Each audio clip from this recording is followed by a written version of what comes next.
Welcome to the Modern Neanderthal Podcast, episode number 3, Blade Show, post-Blade Show extravaganza. Your hosts for the show are Austin and Nick, and today we have returning special guest, Richard, aka Xmachiavelli. I'm Nick, and I run modernneanderthal.com, where you can find reviews, thoughts, news, and I can be found on Instagram and most knife forums as the Modern Neanderthal. And I'm also on Twitter as Mod Neanderthal, so that's MOD Neanderthal. Austin, go ahead and introduce yourself. I'm Austin. I am the EpicSnuggleBunny on Instagram and YouTube, and if you want to stalk me there, or follow me, or send me pretty things, that's the place to do it. All right, and Richard, go ahead and introduce yourself. My name is Richard. I go by Xmachiavelli on just about everything that I'm a part of, USN, Knife Thursday, Blade Forums, and Instagram. You can find me on there. Feel free to contact me. Awesome. So let's get right into it. First thing, we'll just discuss kind of what we've been carrying. This episode is, again, about a post-Blade show. So we're going to have a lot of stuff to talk about. We do want to hit on that real quick. Today I was carrying my ZT-801 S110V in honor of the amazing custom Rexfords that were at the show that I didn't get to handle, obviously. But so I carried that in today in honor of that. And then my normal other stuff, my Prometheus Beta QR V2, Citizen Watch, not too much there. I love this knife. It's one of my favorite designs, and if I ever, get heavier into customs and I go for a big piece, that would be a custom, blanking on the name that he calls them, but what's it called? Not the injection. Well, pretty much any Rexford custom would be high on my list. So carried in honor of that. Austin? Let's see. Today, at least, I also had my 801. I had the brown wash carbon fiber. Yeah, had that one. I also had the ZT pen, which is actually holding up really, really well. The finish that they did, the hard anodizing, not one scratch on this thing.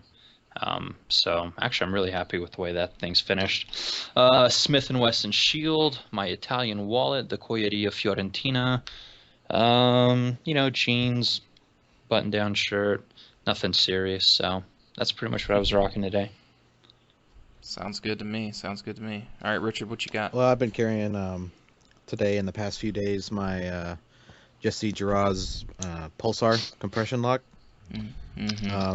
Carbon fiber scales, Super Gold 2 or SG2 steel, and that's pretty much about it. What I've been carrying the past few days. That's awesome. I love that knife, by the way. It's he does a really good job. Yeah, I love the compression lock. It's one of my favorite locks. Does it function really well on that one? Yeah, it's perfect. Yeah. I actually showed it to Sal from Spyderco, and he said it was awesome. Well, that's cool. That's a nice little endorsement. Oh, you got to see Sal, huh? Yeah, we talked for quite a while. Oh, sweet. We'll get into that. I'm excited to hear that. Well, let's get right into it. So this is all post-Blade show. I didn't go. Austin, you didn't go. Richard, you're the only one that went. So that earned your spot back on the podcast. Cool. So let's get right into it. Richard, why don't you just talk about the show? How you felt about it. This was your first year going, wasn't it? That's right. So just tell us what you thought, your impressions and, what your experience was like. Well, I'll start from the beginning, and if I start droning on, just let me know. But I live in Virginia, so I had to get there, and I decided to drive, and I was picking up a friend, an international friend from the airport. His name is Blaine. He's a Knife Thursday guy, goes by Mind the Grind. Yeah, he's a pretty cool guy. And I had to pick him up from the airport, so I met him at the airport when that went great, and it was fun. That was the first initial meet. I had never met, him and a lot of other people, so that was really nice being able to meet him. And then we went back to our hotel, which was right across the street from the Cobb Galleria. So that was excellent because it was really close. You don't have to drive. You can just walk to the show. So that was Thursday, and the show doesn't start till Friday. So what happens on Thursday is people go into the Waverly Hotel, which is attached to the Cobb Galleria where the show is held, And Mhm. there's this thing that it's called a pit, and it's just this big floor space with a couple bars, a couple of restaurants, a bunch of sitting space, and a bunch of people were gathering down there. There was just makers and enthusiasts and collectors and all that stuff. And as the time went on, it got more crowded. And we kind of hung out there. I met a couple people. I met up with the Knife Thursday people. I met up with the Wieners and Steel guys. We kind of just hung down there, got some drinks, just showing each other some knives we had, just kind of meeting each other. And that was about it for Thursday night. Just the quick version. And then Yeah. So what's it like to meet people that I don't know if you've met these guys in person before, but did you meet anybody, like you said you only met Blaine this is the first time you met him face to face. Is it kind of weird to see people that you may talk to on a regular basis that you have never actually met in person before? it's a little weird. I mean, I knew generally what everybody looked like, but Hmm. it's always different when you meet someone face to face. I had met a couple. I met a couple of the Knife Thursday people before, but everyone else was a new face. So, it's interesting. You get to see what people are like outside of Instagram or behind the internet. But Yeah. everybody was cool, so that's good. Yeah. Yeah, so it's not too bad. And then, yeah, and then Awesome. Friday came, and that's the official start of the show. And I was with Knife Thursday, so I had a media pass, so I got to get in a little early. Sweet. So we got our passes at 10 and pretty much walked right in. I think they were letting people in at like 12 or 1, so we got in a couple hours early. And it was not really packed at all.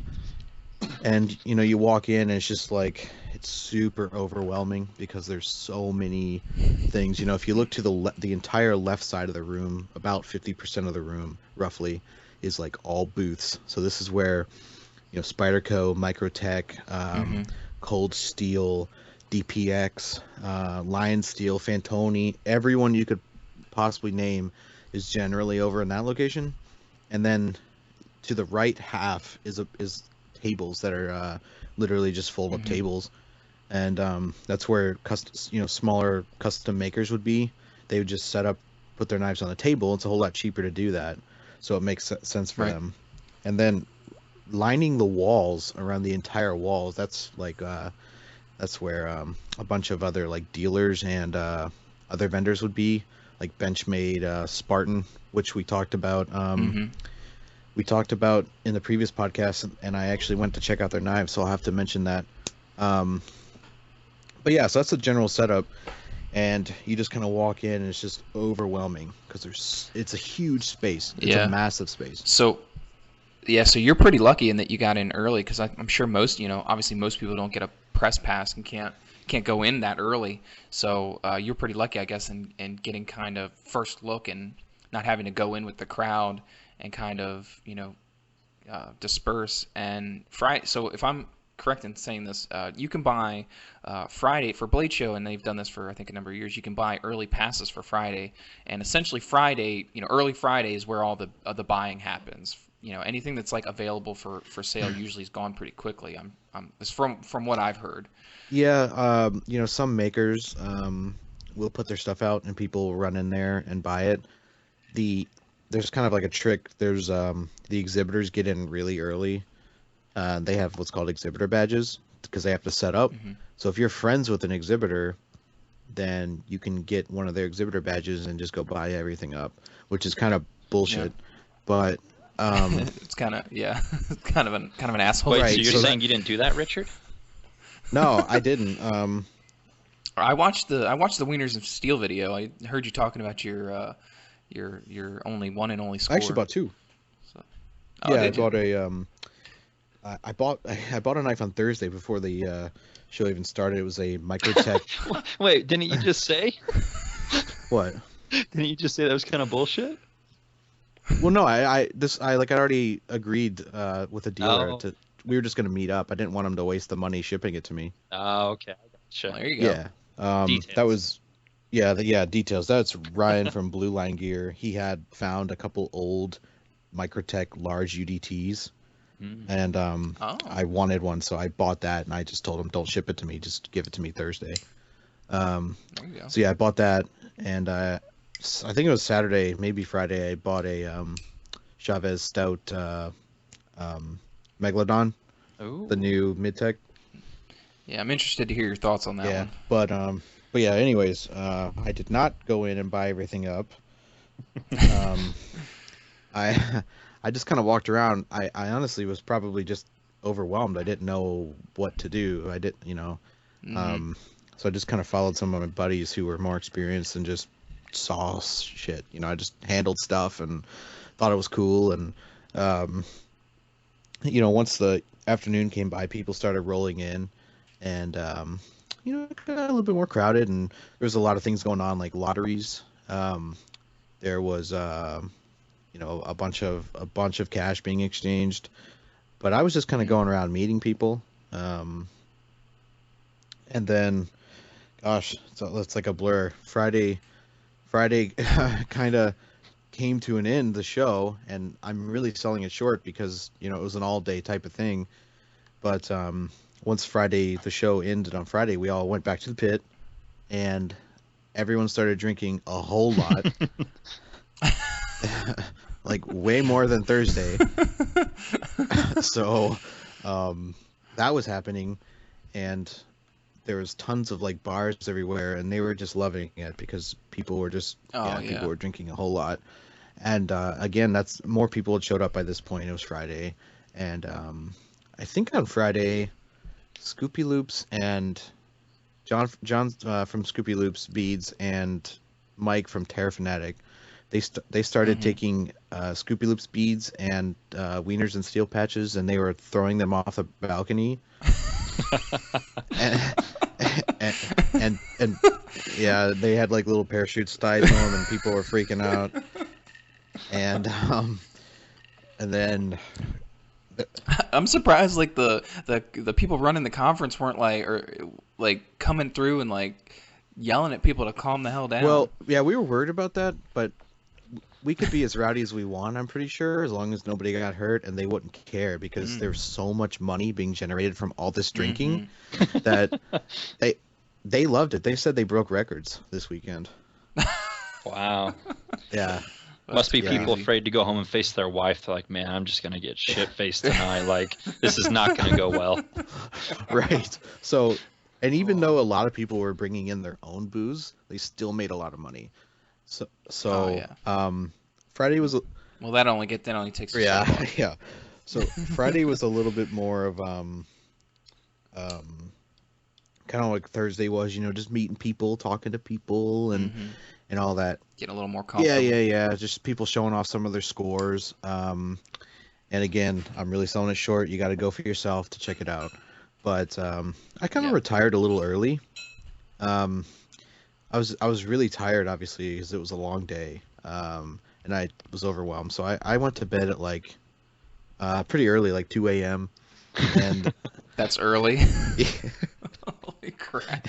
and I decided that it would probably be a good idea to get some sleep because Saturday, I think the show opened at like 9 for everyone. And Saturday, obviously, a lot of people aren't working.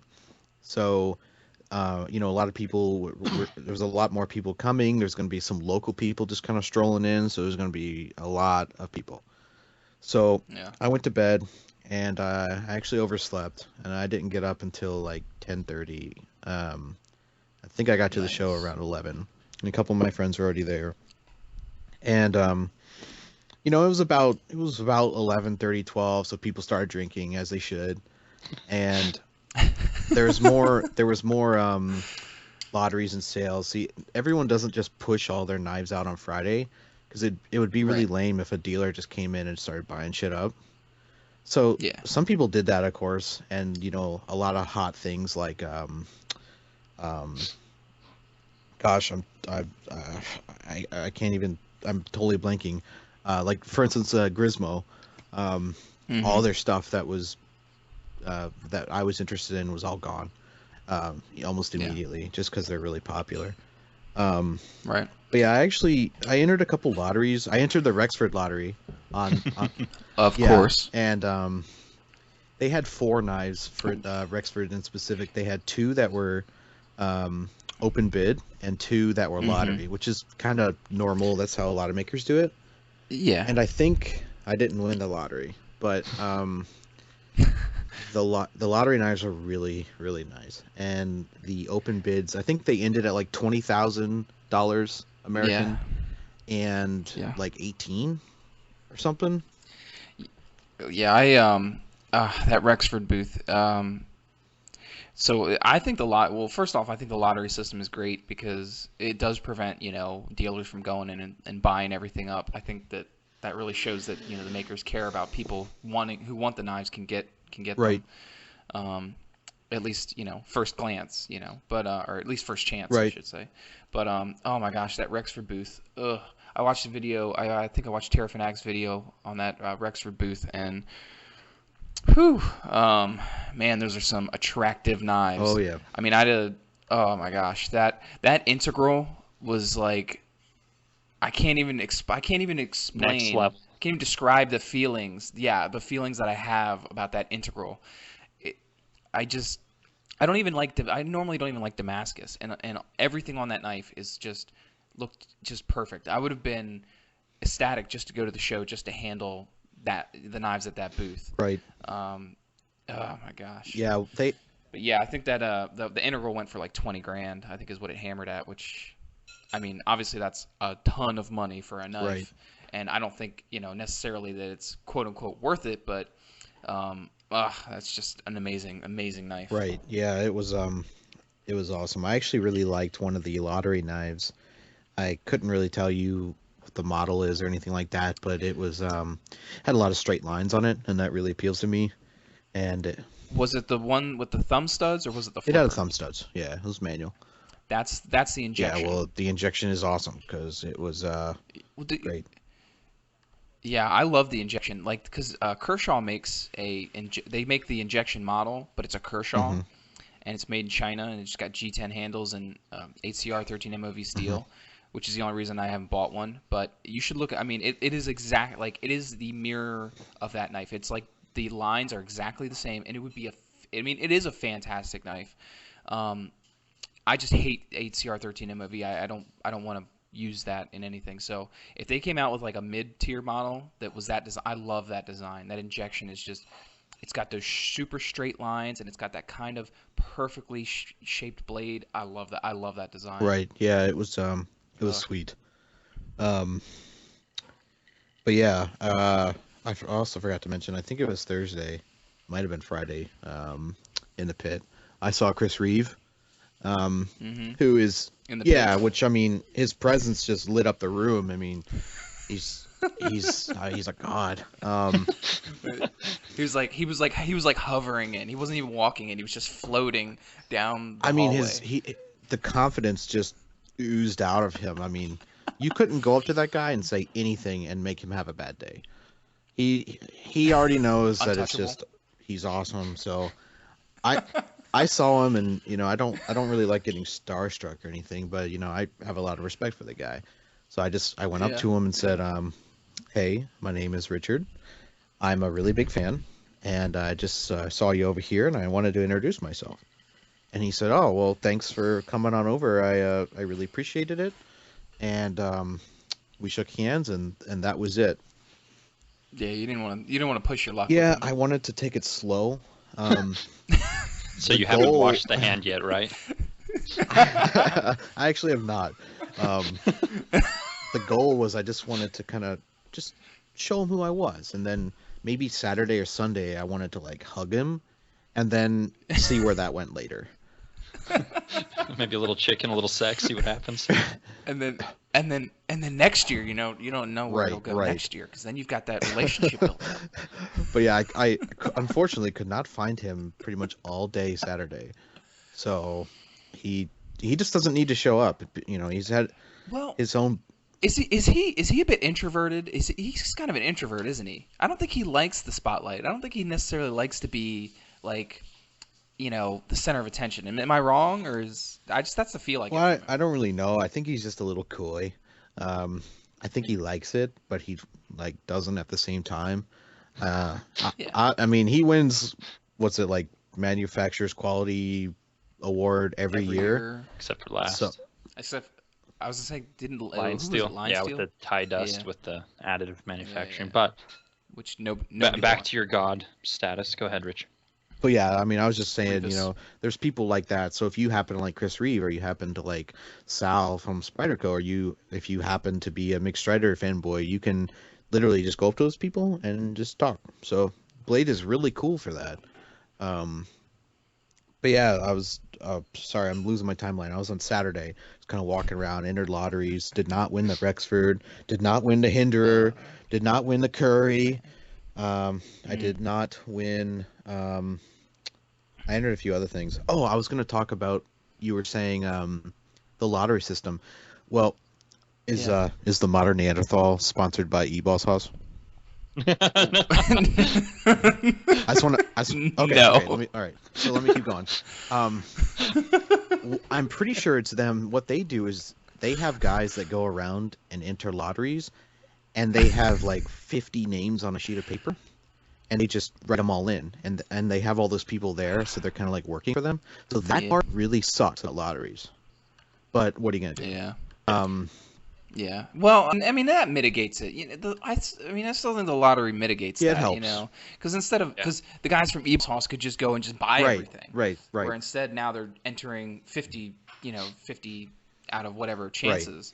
But yeah, so that's. Because who is that guy? Do you guys? Oh man, this is years ago. I don't know if he still does it. There used to be some guy that used to go around buying, and like he would go in with a whole bunch. Maybe it's the same people. He'd go in with a whole bunch of people and go to the Hinderer lotteries, and like stack the Hinderer lotteries. But this is back when regular production Hinderers were going for crazy money. I forget the guy's name, but he would bring his whole family with him. Would stack the Hinderer lotteries, and he would get a whole bunch of Hinderers, and he would flip them for high prices. God, I wish I could remember that guy's name. I wonder if it's the same people. Well, I entered the Maybe it Hinder custom lottery, and I was standing there, and one of eBoss House's people, I'm pretty sure, won it. And this guy, whoever he is, he knows what he's doing. He walked up with some girl whose name actually got called. She didn't know what the hell she was looking at. So he told her which one to choose. She chose it. They walked about 20 feet away, and she handed it to him. So that's the gig. Whatever. More power to Mike's. But yeah, enough of that. I'm just sour. Back to Chris Reeve. But yeah, right? back to Saturday. I mean, there's still a whole lot going on Saturday, and in my opinion, it was like even cooler than Friday. Maybe I just was like more aware of how things were gonna work. You were less drunk on Saturday? I was actually trying to be the responsible one. Which you were the DD back to the designated buyer for your friends.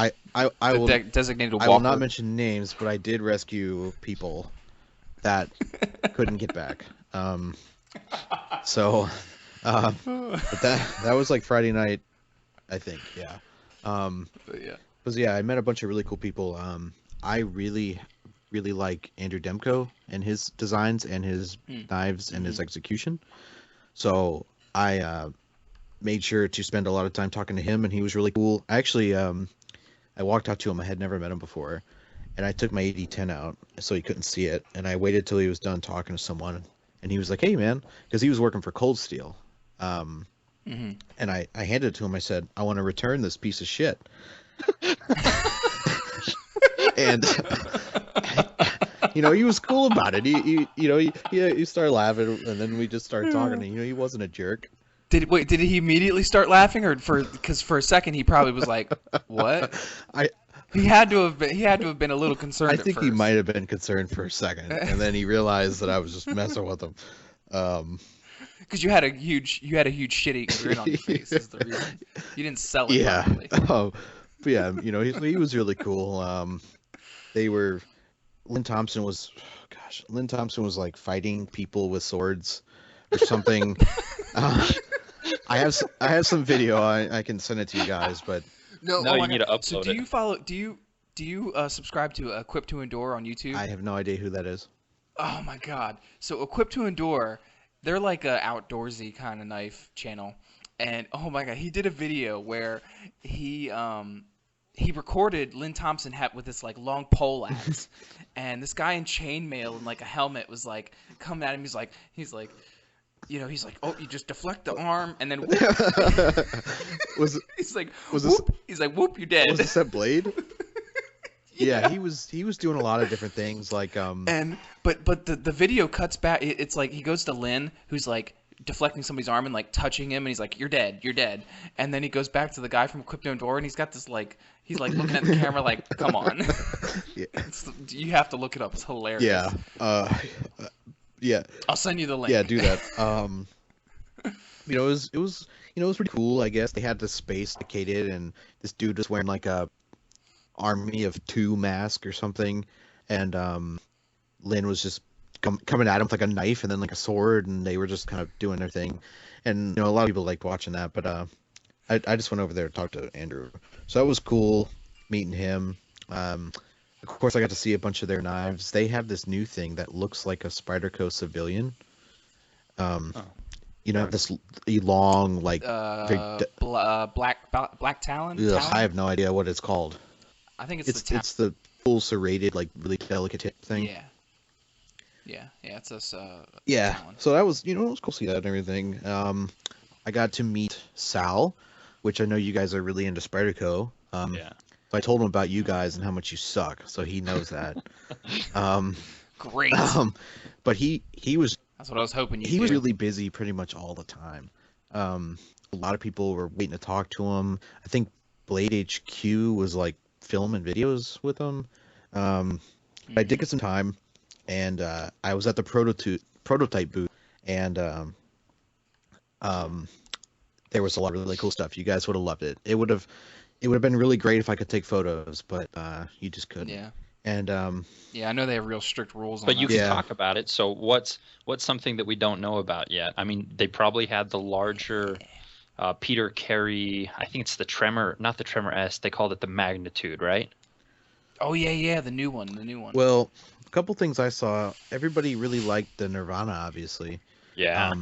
The one that was in their case was the one that was actually built by Recenti. So okay. Dude, I'm telling you, like I handled this thing. That knife in particular was probably one of the coolest knives I actually handled at the entire show. All right. So I watched Blade HQ's video on it, and so a couple things. Yes, it looks amazing. Mm-hmm. I didn't even like the video does a lot better like explaining the knife, and like when you see how the pattern is cut all the way around it, it's like amazing. Yeah. But like we're gonna have to wait forever for this thing. Well, I mean, 6 to 9 months. They said that the knife. Yeah, they said it wouldn't be out till early next year, and that's if they get everything straight with the manufacturing. They even said they're like, this thing's a bitch to manufacture. Like Eric was like, it's really hard. We got to figure some stuff out. Right. So, well, I want to get it. It's now. in the catalog, and they've shown it, so it's gonna happen. Yeah. I mean, I have every faith in Taichung in that facility. But yeah. So the one you handled though was an actual custom Recenti. It wasn't the production version, right? Right. They had.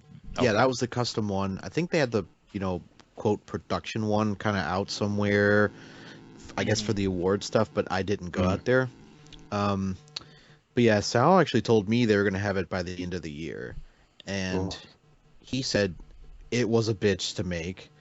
And, but they won an award with it. I mean, they're definitely making it. Yeah. There's no question. They have to. Yeah.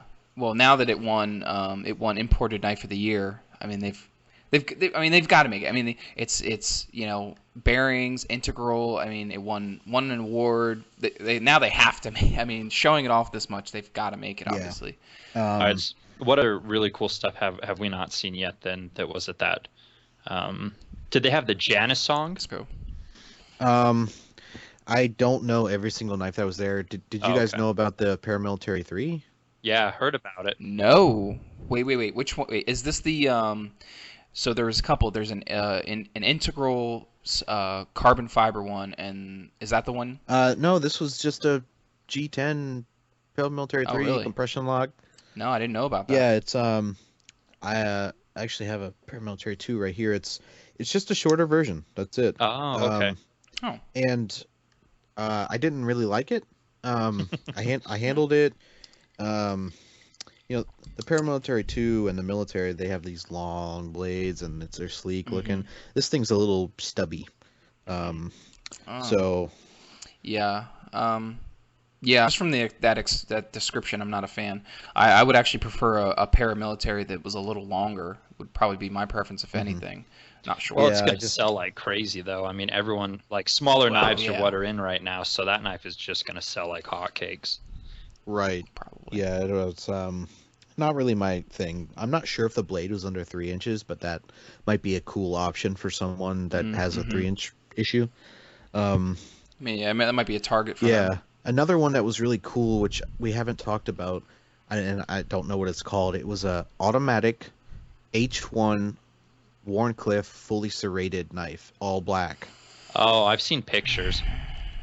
Yeah, I think I have. You know, I had I had an auto. I had the Citadel in the 92mm full black. Those are cool I mean, knives. they make good autos, but I mean, an auto's an auto. Still an auto. Yeah. Yeah. So you have the auto issue.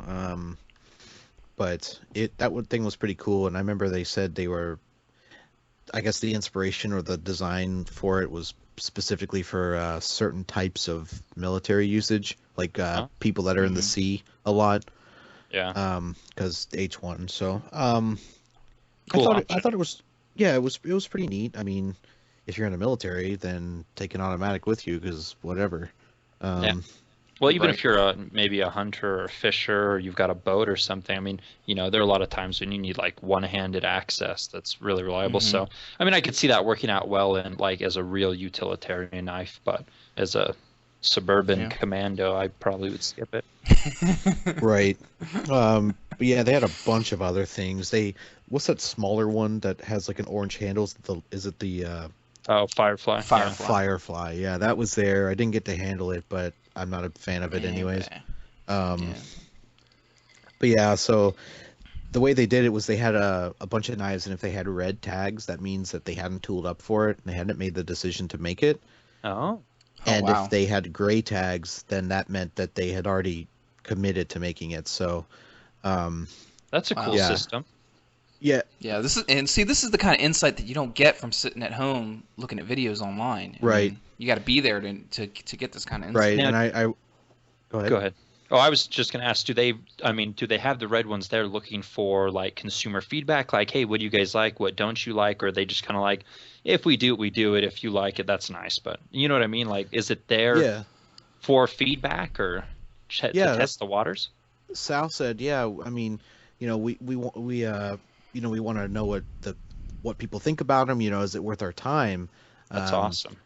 Because obviously, if you put like their Nirvana next to something else, that people are going to be like, "Wow, the Nirvana, do it," and people might not like something else like the Firefly or something. So there's.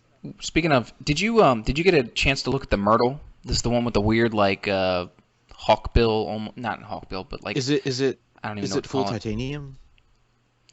It's titanium. It's the one that has like the almost bolster look.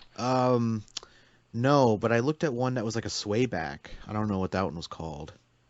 Yeah, I don't know. No, the Myrtle, because the Myrtle I just saw pricing for that thing. That thing is like $190. Oh. Yeah, I don't really recall that. I know it was there, but I can't picture it. Cool. Yeah, that's a good price. I wish I could have taken photos because it would have made it much easier to talk about. Next time you go, you need to wear some like secret super spy goggles or something and like take secret pictures. You'll never be allowed back. Yeah, I'll do it for you guys then. You have to leak it to me, and I'll publish it. Well, now I just said it on the podcast. So we'll call you Richard Snow. Richard Snow. Yeah. Richard Snow. But that whole experience was cool. Eric was there, but I only talked to Sal. I just prefer that. But goodness, I mean, there's so much to talk about. Well, quick question: is it worth it to go Sunday? Because it seems like, from what I can tell, Sunday's like everyone's winding down. probably a lot less people. Sure. What was Sunday like? Were you there Sunday? I was there Sunday. Okay. I went there until about 1 o'clock, Okay. and then left. Definitely, it's wind down. Some of the custom people have already left. Some of the custom people who already sold all their stuff have already left. But you know, I wanted to say bye to all my friends, and I still looked around. You know, I still like that day. I got to see some Shirogorov and Sinkovich stuff that I hadn't seen. So it's definitely worth going. Okay, so it's worth, if you Yeah. do go, pretty much plan on being there Thursday through Sunday at some point. Yep. If you're gonna go, stay there Thursday and leave sometime Sunday afternoon. Okay, perfect. Or Monday if you can swing it, I'm sure. So question: the Shirogorov table. Did you see the Mayo collab? I did. How was that? Didn't really blow my socks off. It Oh, really? obviously is executed nicely, but you know, it just doesn't really appeal to me. But yeah, that's obviously going to be extremely popular with them. You know, it's just I am not really about it. I actually got to handle another like Mayo, real Mayo, and you know, it was tip down only. You know, whatever. Yeah, they are tip down only. Aren't Yeah. they? Isn't it ironic that, you know, you have Shirogorov coming all the way over here to work with collaborate, you know, with makers, and then we're going all the way over to Russia with like Sinkovich and stuff to work with collaborate. You know, the irony is pretty funny, but everybody's collaborating. yeah, with I think it's cool they did a Mayo collab, but honestly, Mayo knives have never really appealed to me. Like, I never understood the draw, and maybe it's because I've never handled one. But some of the money that those things were going for, they were like $5,000, you know, for. The law of diminishing returns is strong with Mayo knives. Yeah. Let me just say that. You know, you're not paying for material. I mean, yeah, you'll get some Stellite 6K or something like that, but I mean, really, you're not paying for the materials. You're paying for the name. You know, you're paying for the design, the Mayo. Yeah. Well, they're not $5,000 anymore, though. That's for sure. Yeah. So cool. Well, so tell us what tables you went to. I know you said you went to a few that we talked about last time, and you saw some stuff. So just tell us about the stuff that like really either you went and saw, or something that like blew your socks off, or something like that. Well, oh goodness, let's see. I went and you know, Koenig Knives. Mhm. They actually won for most innovative, I think. Mhm. Yeah. Yeah, for the Zenata. Right. Zenata, So I met yeah. Bill and Krista. Mhm. They were very friendly, and they were there all the time. Like, they were there in the pit almost the entire time. They were very very awesome. visible, and they were answering questions and showing off their knives. So that was awesome. But I got to take apart the Zenata and put it back together, Mhm. and very cool. It's very small. Yeah. Which, Austin, Yeah. you've had Yeah. one, right? Mhm. Or checking Yeah, out? they Okay. I think I was the first person on them. Maybe I was. I got to borrow Bill's actually, and so I did a video on that and got to mess Right. with that. It's a really cool knife. A little Yeah. small for my taste, but they've got some, man. They're young. They've got some big things ahead of them. Yeah, I like the Zenata. The design doesn't really like speak to me in terms of like the way it's shaped, but I appreciate the ingenuity behind it. You know, it's like when I was a kid, I used to have this little like, you know, you have those little like plastic puzzle things where you'd like it has to like snap in just right, and you can't really like force it. And so it kind of reminds me of that. It's like, you know, you have to get it just right, get everything lined up, and just get it snapped in. And I really think it's cool. I think the idea is great. Yeah. You know, and I love their I like their the Aatrox too. I think it's really cool. Yeah. So that table is really cool. Getting to try to take it apart, put it together. Yeah. That was pretty neat. Let's see, I'm trying to stay on your topic of interesting stuff, because I could literally just talk all day about this.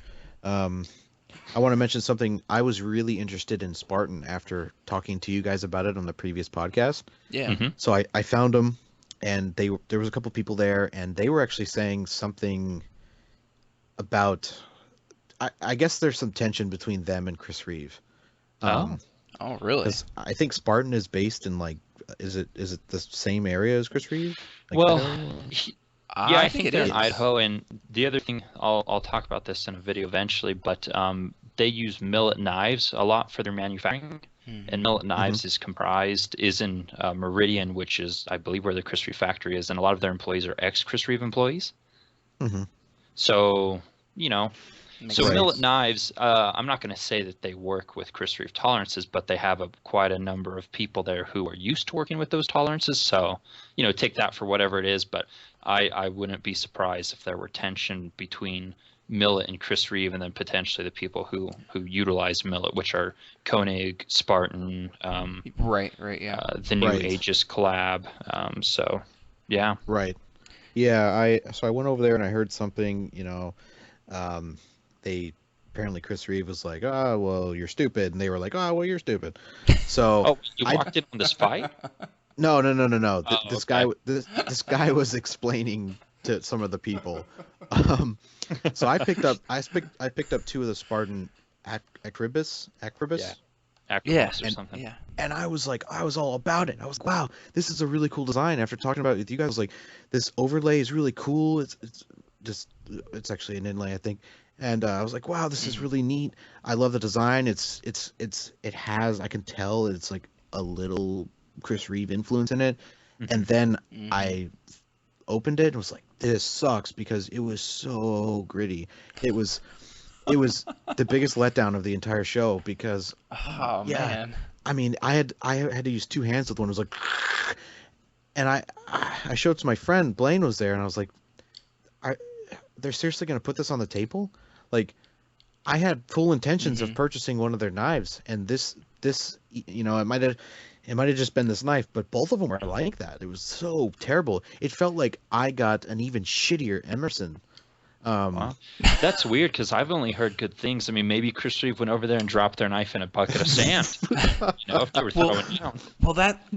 Well, I mean, I don't know. Like, that's awful. I mean, because you're in a show. You need to make. I mean, I would think that they would want to be like putting their best foot forward at this Right. crowd. They would want to have like the smoothest, like, grease those bad boys up. So there's absolutely no issue. Right. That's Yeah, I mean, sucks. I that's still weird. love the design, and I was really disappointed by that. So I walked away and was like, wow. So I never returned. That's so weird. I've Wow. never heard that from anyone who's had one, so that really does surprise me. Again, I'm going to blame Chris Reeve, but, if they were there throwing down, I know whose side you'd be on, so. Hey. Chris Reeve can do no wrong, according to at least one person on this podcast. So I all kidding aside, I still really dig it. I was like, this is a really cool knife, and I was really interested in maybe picking one up, maybe on the secondary, but I'd have to make sure that knife didn't have that problem. I mean, it was really bad. It was really But bad. you didn't say anything to him? I would have said something and been like, hey, what's going on with this knife? He was involved in some conversation, whoever okay. that guy was, and I just didn't feel like wasting. too busy telling Chris Reeve he sucks, and Chris Reeve telling him he sucks. But yeah, You don't get But yeah, involved with that. I specifically did not visit Kershaw, Zero Tolerance, or Emerson, because they all suck, and I immediately skipped them. You're such a hater. I immediately skipped them. One thing I'm bouncing around. I did handle the automatic SNG. Oh, that we talked about last time. The one we crapped Yeah, all we over. did kind of crap on it. And somebody said something that was kind of interesting. It was actually Chris Weinstein, Knife Thursday. He said that, it doesn't really matter what kind of knife it is, because there's a lot of like unusual stuff. It's just cool. So I kind of felt bad for crapping on it, because there's things that I think that are really awesome that some other people might think are useless, but I am not going to purchase it because of the reasons mentioned in the previous podcast. It definitely flipped really hard. But I don't know. I did not spend a whole lot of time near that Strider booth. They had a different vibe that just didn't mesh with me, so I just left. I mean, I wasn't interested in that. Gotcha. And this is not a sponsor plug, but I spent a lot of time at the GP Knives booth. And I have been in their storefront before, and it was really cool. And Chrissy was there. Chrissy, who runs GP Knives. And she was really cool. And there was a couple of guys buying knives, and I'd walk up, and they were like, I don't know. I don't know if I want to buy this. And I walked up and I was like, wow, what is that? And I started playing on it, and I I was like answering this dude's questions, and then he was like, "Yeah, it is really nice." And I was like, "Yeah, it's really nice. I might buy it." And he was like, "Yeah, all right, I'll take it." and so yeah, I should get commission. You sold some knives for GB I'd Knives. like to think I helped. Did they pay you a commission on it? It was fun. It was just fun. It's funny because I used to do the same thing. There's like a local knife shop like an hour away from me. It's like the only one in the area, and sometimes I'll go in there, and when I'm in there, the guys are like, they're doing the same stuff. They're like, "Oh, this is nice, but and I'll help them. I'll like answer all their questions for them. And I'm just like, I don't have the patience. I've been down at Blade HQ and guys were talking about, oh, I've got these high-end Benchmads that cut through anything. I'm just sitting there just like, I can't do it. I can't even like mess with them. I really don't have the patience. I'm way too much of a snob. But there can't be too many of those people at Blade Show. Oh no. I mean, there can't be too many guys that are like not really knife guys at Blade Show, right? I mean, am I wrong? I think you have a large variety of people. You have people that are well-versed, they're veterans, they're into crazy customs, and then there's people that go there to buy, cold steel knives. Go there to buy Kershaw's, more the lower tier stuff. So the stuff that you don't care about. I totally care about good things like cold steel. I mean, bad things like Kershaw, I don't really care about. But we're gonna talk. You know what? We're gonna spend some time right now talking about ZT, just because of you, just to inspire you. So ZT, so we're gonna do it. We're gonna talk about ZT. So they released four new knives, the 999, the 0999, the 606 CF, the 0095, and help me. The 0392 Warncliffe. There you go. So the 0999 was like this crazy it's not an integral, but it's like a. The one side is like a lock side machined with the backspacer and the blade stop all in one. And then there's like a carbon fiber piece that goes on the other side with another titanium piece that goes over that. And the pivot's like a multi-piece pivot, and like the blade is composite with a. So, all right. So this knife got teased a little bit, and we saw some kind of pre Blade Show pictures, and honestly, the handle looked really amazing, and I was like, oh, I can't wait for this goes. To be honest, I was a little let down with the blade. I don't know. I didn't think that the knife had a great kind of cohesive design. It felt more like, let's do all this stuff because we can. I'm sure it'll be a great knife. But as far as aesthetics and design, it didn't. I don't know. It didn't really speak to me. Yeah. I don't know if you I guys really felt- I don't liked know if you it. felt I the mean, same it's way. kind of like, that's definitely a showpiece. I mean, it's ZT flexing their muscle, saying, "Hey, look what we can do." And it's a lot like the Ruby, just less ugly. It's like a ZT billboard without putting ZT all over it.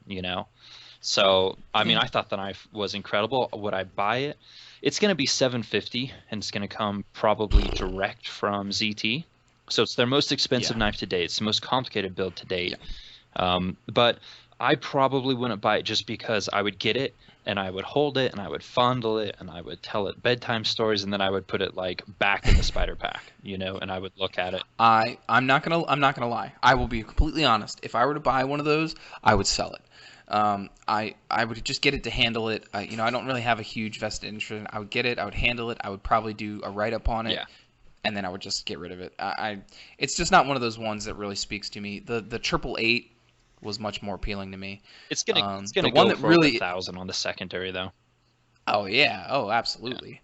And it also depends on how many they make, because that can affect the price. I would prices too. gander that it's probably going to be less than they normally make, just because it's it's their most expensive, it's their most technical. It probably is taking a hell of a long time to make. So my guess would be it's probably going to be in smaller numbers. Like if we looked at like the 888 with all three versions, that was like absolutely nothing. They made you couldn't even like buy them. It was like backdoor, backhand, which you can't do anymore because it's all going to be direct or through specific dealers. But anyhow, I think it's a really cool piece. I'd love to handle it, stroke it, fondle it, but I probably wouldn't carry it. But there are people who do carry knives and with that type of appeal. Like if you look at the custom Microtechs, that are like Mm-hmm. $3,000 or $5,000. Like, I think that knife is definitely on par with those for a fraction of the cost. Even if you bought it at secondary market prices for over $1,000, I still think fit and finish would be vastly superior to those $3,000 Microtechs, who also do the carbon fiber inlays on the blade like that. Right. So, you know, I don't know. Maybe ZT was like, "Hey, Microtech, you stole the Matrix. We're going to, you know, screw you." Well, probably not, but it's a funny thought, you know. Yeah. That's not a bad thought. The 999. It is what it is. I think they'll sell a ton. They'll, you know, obviously Oh yeah, they'll all sell of them out, for even if it's all $750. flippers who buy them. Oh, absolutely. It'll be over $1,000, probably $1,200 to $1,500. I'm thinking. The one that I don't know. These releases are. I'm so mixed on them. I think the 0392 Warncliffe is probably one of the nicer ones. I like I think that the Warncliffe really fits the profile of the knife really well. It looks amazing. I love the grind. I love the way that the whole knife is kind of blacked out, and then the grinds are grinded. Yeah, vertical satin. You know, satin. Yeah, it looks really cool. Yeah. It's another 0392. You know, there've been two of them out at this point. Well, it's cool that they so- listened. Everyone's been asking for a Warncliffe. Like, hey, make an 0392 Warncliffe, make an 0392 Warncliffe, and they finally did, which is pretty sweet. I think one of the problems, though, is that we have not seen any aftermarket parts from Hinder whatsoever. So that's kind of taken the whole factory custom aspect and made it a little kind of blasé, you know. I mean, it's It's like, what's the you know, point? and not to say that that was like the sole purpose that people bought the knives, but it was supposed to be one of those little side perks, you know, that just haven't happened, I think. Yeah, so it's not a make or break by any means, but I mean, I already have it. I still have my original 0392, which I think is one of the nicest users ever created. Yeah. So I probably won't go for the Warncliffe, you know, just because it's essentially the same handle with a different blade shape. Right. And I think the thing is with the 0392s, and I'll get to the 0606 in a second, but the appeal is that you can kind of get you can kind of pick your flavor. You know, they're releasing multiple different variations on the same pattern. You know, and I think the Warncliffe is nice. I probably won't get one. I've had the 0392, and it is a real I will say that it is different than like a regular production ZT. You know, it's a higher level of knife. Even smoother, as weird as that sounds. Yeah, it is. It's smoother. The finish is better. Yeah. Now, the cool thing is, if you have any one of the 0392s, the parts should all be interchangeable. So, I mean, you know, if you want to put the blue hardware from the original on your blacked out one, or, you know, vice versa. Please don't do that. I saw somebody do that. It was terrible. The blue hardware on the black wash one was just awful. Oh, it's terrible. And the bronze hardware on the blue is bad. But hey, at least there's that aspect. Even if it doesn't have his parts, you can at least. Now the only problem is with the DLC coating on the Warncliffe. Like, I was thinking about it. I was like, you know, I do like just the stone washed version better, but I'm like, nah, those black flats like would not look really good in the you know, the original 0392 handle. Like, it just wouldn't mesh well. So anyways, yeah, cool knife. It's really cool. They they listened. I think they do a fairly good job of listening to their fans, but they listened to the fans, I think they and do. they brought it out. And I mean, there's going to be some really happy campers because you know, I'm not going to go for the Warncliffe, and people with the blacked out version aren't going to go for the Warncliffe. And so again, they're becoming more accessible, and the prices are dropping, you know, on the secondary forums. So yeah, they are. So that brings me to the 0606. So I've been dying to get like a regular production. Well, I won't say regular production, but like a more accessible RJ Martin design. You know, I talked about it last time with the 0600. This knife is like almost there. But I don't know. I'm so torn because it's like, okay, when I found out it was designed by RJ Martin, it didn't really look like an RJ Martin. I mean, am I the only person that thinks that it doesn't really look like an RJ Martin? It's got the pivot, so no matter what the rest of the knife looks like, it's like there's an RJ Martin pivot. Yeah, but the rest of the knife, I mean, it doesn't look like a Q36. It doesn't look like some of his other knives. Do you want to know what like, it does I don't know look a knife that. Do you want to know what knife it does look like? Yeah. The Riotte Valkyrie. Thomas is going to be so pissed to hear that. Oh, but he doesn't listen to this. It's yeah, okay. that's true. No one does. But it does. It's so strikingly similar with the Riate Valkyrie, which was designed by Faisal Yamin. And you know what's weird is Faisal Yamin is not going to knock off designs from R.J. Martin, and R.J. Martin's not going to knock off designs. So they're just two completely different knives that have very, very similar design language that both came out at the same time. But my thing is, funny. I don't. All right. Well, I don't follow. Okay, so I don't follow the custom market as heavily as I do the production market. Yeah. I'm just not in that game.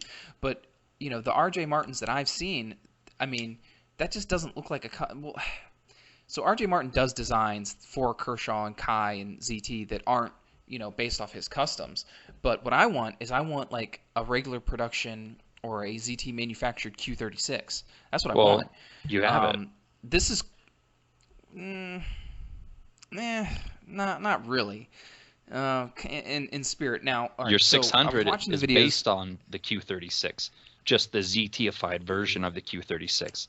So they got it. But they got a Q36, and they basically had a custom in hand, and that's what they built the 600 off of. Yeah, but I don't think they nailed it. I think that they missed some steps along the way. But anyway, the point is the 606. So looking at the build of the knife, the way that the knife is designed, the jipping on the back is really unique. I don't know if you saw it. It's like cut diagonally. So it's not like perfectly perpendicular to the knife. It's kind of like at a slant. It looks really cool. The custom pivot is awesome. The only thing, the lines of the knife I can accept. It looks like a great pattern. Like the shape of the knife is fantastic. I love that they're using XHP, which I confirmed. The press release said 204, but it's actually going to be XHP, which I like. The colors, though, the blue and the gold and the black and the satin just do not play off each other at all. I think it looks like it's like a clown knife. Like it's just like it's like a kindergartner took and said, like, pick your colors for the knife, and like let's just pick random colors on the color wheel. Like yellow and blue gold and blue don't really go together in my mind.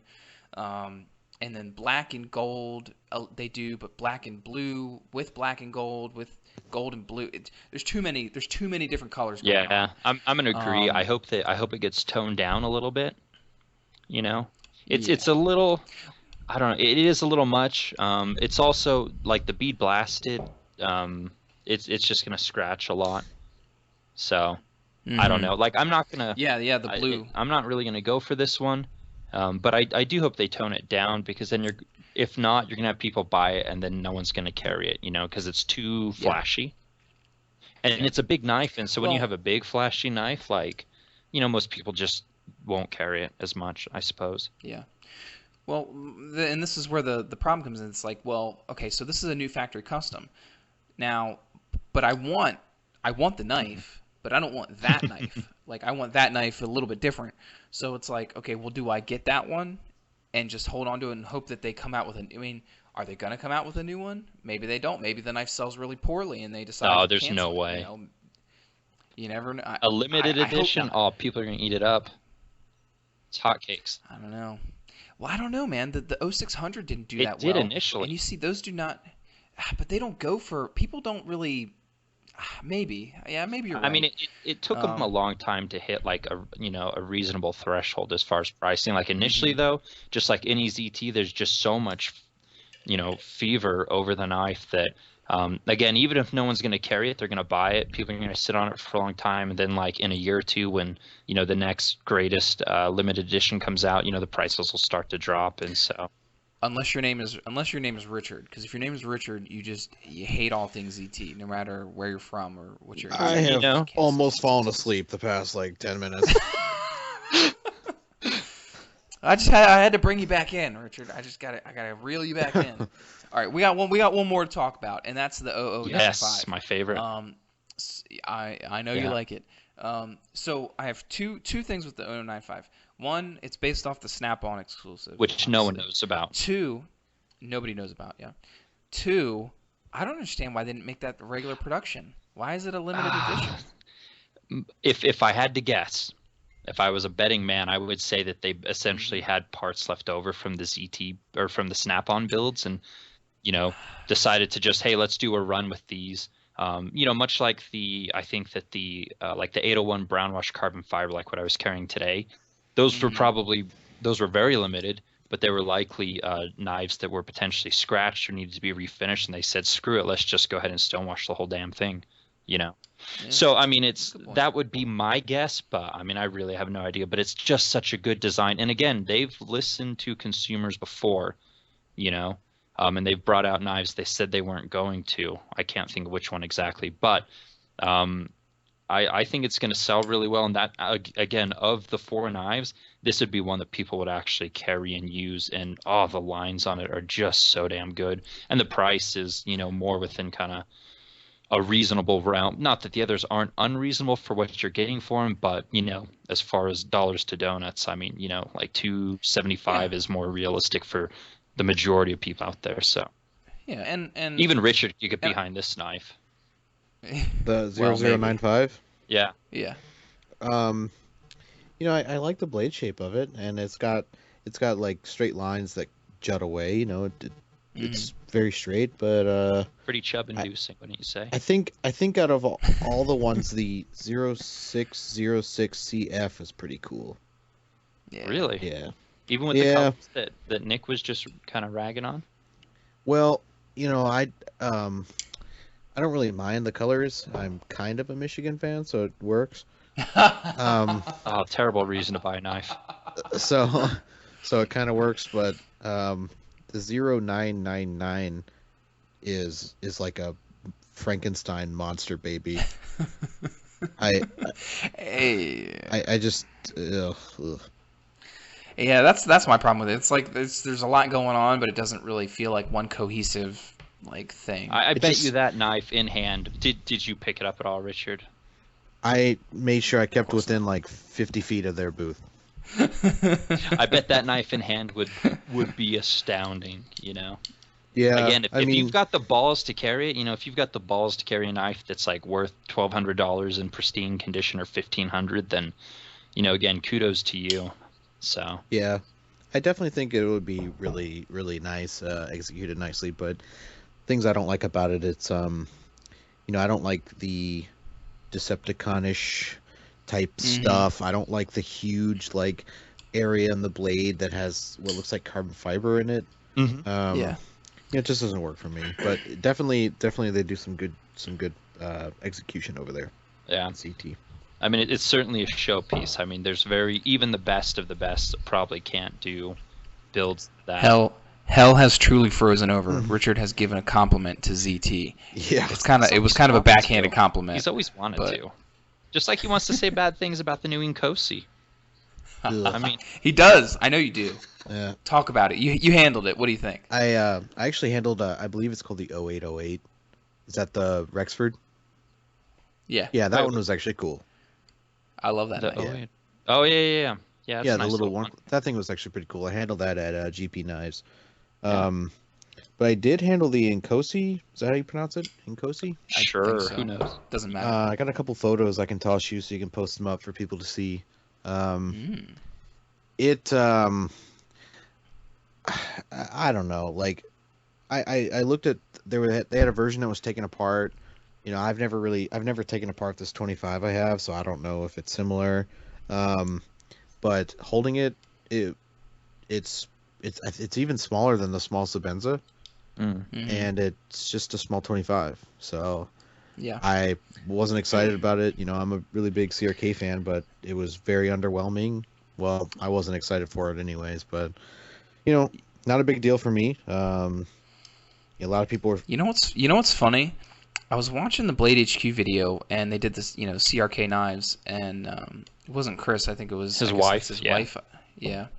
And she was saying, and I don't know how accurate this is, but she was saying that they were gonna release like a bigger version of that knife, and I was like, what? Because the 25 is the bigger version, but when you really think about it, no. I mean, they actually did some changes, and you know, and you said this last week, Austin, that Chris Reeve's thing is about refinement, and it's about, you know, perfecting what he considers perfect.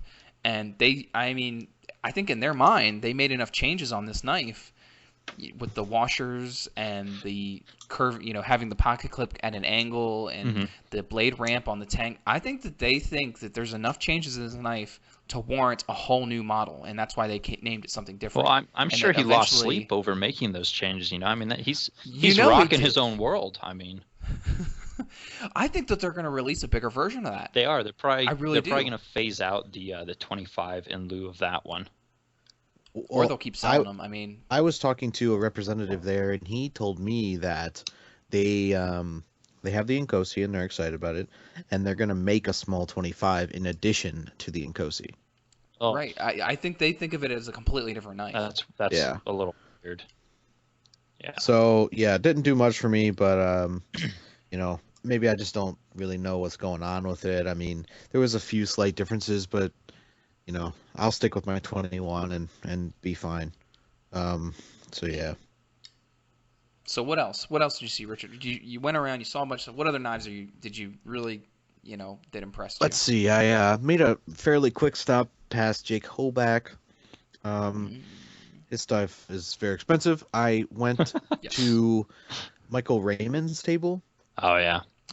and that's what I kind of was going to the show for. I was fully, I was on the mission. I was going to get a starlet, but they just were really expensive, as they should be, and I just couldn't.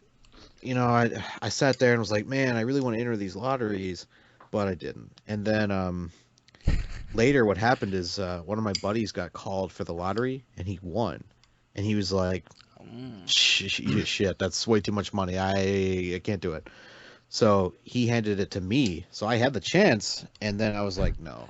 So then it went. What was the price on it? What was the table price? 15. 16 something. Oof. And then the cheapest one was like 13. Wow. And the most expensive one was 19. But then then the opportunity went to a guy named Viking Sean, who's a really nice guy. I met him. I forgot to mention him.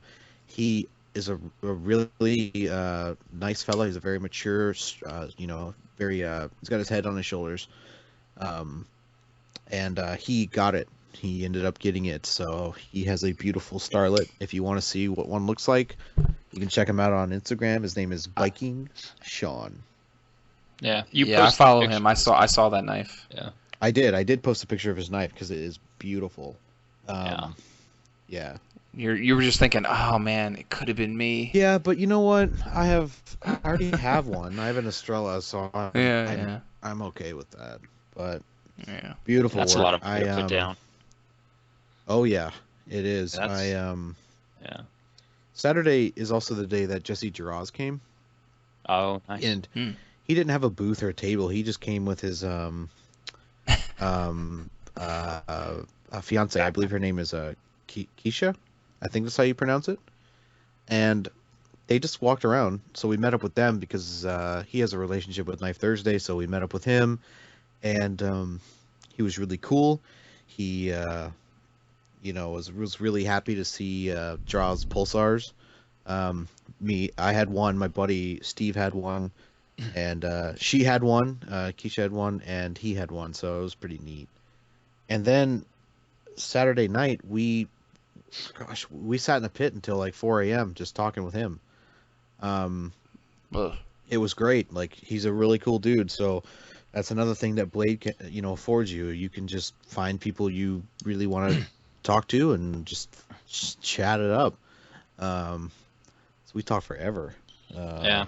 Doesn't that make having his knife seem that much more special to you, though, now that you have like a relationship with him? And yeah, and that might seem crazy to some people, like, I totally get it. Well, that doesn't, affect how the knife performs at all. But no, I'll tell you guys straight up, after like hanging with him and hearing what he had to say, about technical aspects of this knife, and just talking to him about nothing that has anything to do with knives, it does make it so much cooler. Like I feel, I feel like very I don't know about I don't know what the word, the adjective is, not like proud or like whatever, but I'm really Connected. glad to own one of his connected, I guess. Yeah. He's just a really cool dude, and that goes along with other people like Demko. Yeah. It just makes owning that knife a whole lot more special. Michael Raymond, after meeting the guy face to face, I showed it to him. He was like, "Wow, that's cool," and I was like, "Yeah, that's awesome." So it does make it a whole lot more sentimentally, I guess that's a word, sentimentally special. No, I totally yeah. agree. I've got a couple knives up for sale because I'm coming up on Chad Nell's books and then Shane Atwood and then hopefully Ryan Weeks at some point. But they're all Utah makers, and you know I've had the opportunity to meet a couple of them in person, and getting to see their shop and see where they make the knives. You know, when you have a knife that they've made and you've been to their shop and you've seen where they make it, you know, when you're sitting there and just ADD flicking the damn thing, you know, you're just like thinking about where it was made and the tolerances and I mean, it just makes it gives it a whole new dimension. Anyways, Right. I absolutely agree, which is why I've got so many knives up for sale, because that's something I really want to do. I want to get a bunch of Utah makers knives, because I think it'd be really special for me. So anyways, that's sorry to sidetrack you guys, but yeah, and it's something I didn't understand for the longest time. Like I'd hear people talk about it, I'm like, that's stupid, you know, they don't know what they're talking about. And then like when you actually meet these people and stuff, like it puts a personality or a face behind the knife. Like it really is more about someone's talent, who they are, than just a knife, you know. I don't know. Yeah. Right. Yeah, no, you're totally right. I mean, you know, if he was a total jerk or something, that might make me, you know, kind of want to steer away from his stuff. But he was great, and a lot of other makers are great. You know, Sal was great. Chris Reeve was really nice. Andrew Demko was nice. Michael Raymond, like I mentioned, and Jesse, they were really cool. And he was among, you know, he was above others. He was really just really happy and elated that people were actually carrying his knives. Yeah. So, you know, where Chris cool. Reeves over it, you know, whatever, I'm awesome, I'm the best. He knows that, but Jesse was really happy that people were enjoying his stuff, and he was really interested. There was a couple other guys that came up. Senior Square on Instagram, you might know him. He has a pulsar as well, and you know, it was like a big Jurass orgy. It was great. Y'all put your knife tips together, and we did, and we took a photo. It's on Instagram. I was being sarcastic. Cross swords, per se. I was being serious. We did. Facetious. Is it on your page? Yeah, I posted it. Jesse posted it as well. Yeah, you did. Oh, yeah, you did. Yeah, it was me, Steven, his fiance, Keisha, and him. But yeah, that was really cool. But some of the other cool stuff, there was a lot of materials. So if you're a knife maker, they have everything you could possibly imagine, things that I don't understand. Lots of steel, lots of handle materials, composite materials. That's what my buddy Blaine was doing, was because he's a maker. He didn't buy a single knife. He just bought materials. So it was really cool to see all that kind of stuff. There was a lot of sharpening service people, like Wicked Edge. They had demonstrations. So if you're into that, you can go and watch that kind of stuff. There was, oddly enough, there was like Cutco was there, so that was kind of funny. Petco? Cutco. Oh, you said Cornwall Shed up in your steel booth. No, God. Jeez. Oh my gosh. Oh, geez. Yeah, Lynn was going crazy on that dude. I don't know what he would do to an animal. Oh yeah. Whoop. We've seen what he does to their carcasses. So, yeah, no, Cutco was there, but no one was going there, obviously. Nobody's going there. Why'd they even go? They should stop. I don't know. It was embarrassing for them. This is a free trip for them. But yeah, it was just a really cool experience. I highly recommend that if you can go. I know it might be far away from wherever you're at, but it's really great if you're a maker to network. It's really great for an enthusiast to meet and see everything that you could possibly want. And if you're a maker, networking is obviously important, and there's materials there that would probably be beneficial to your business. So it was a fantastic experience.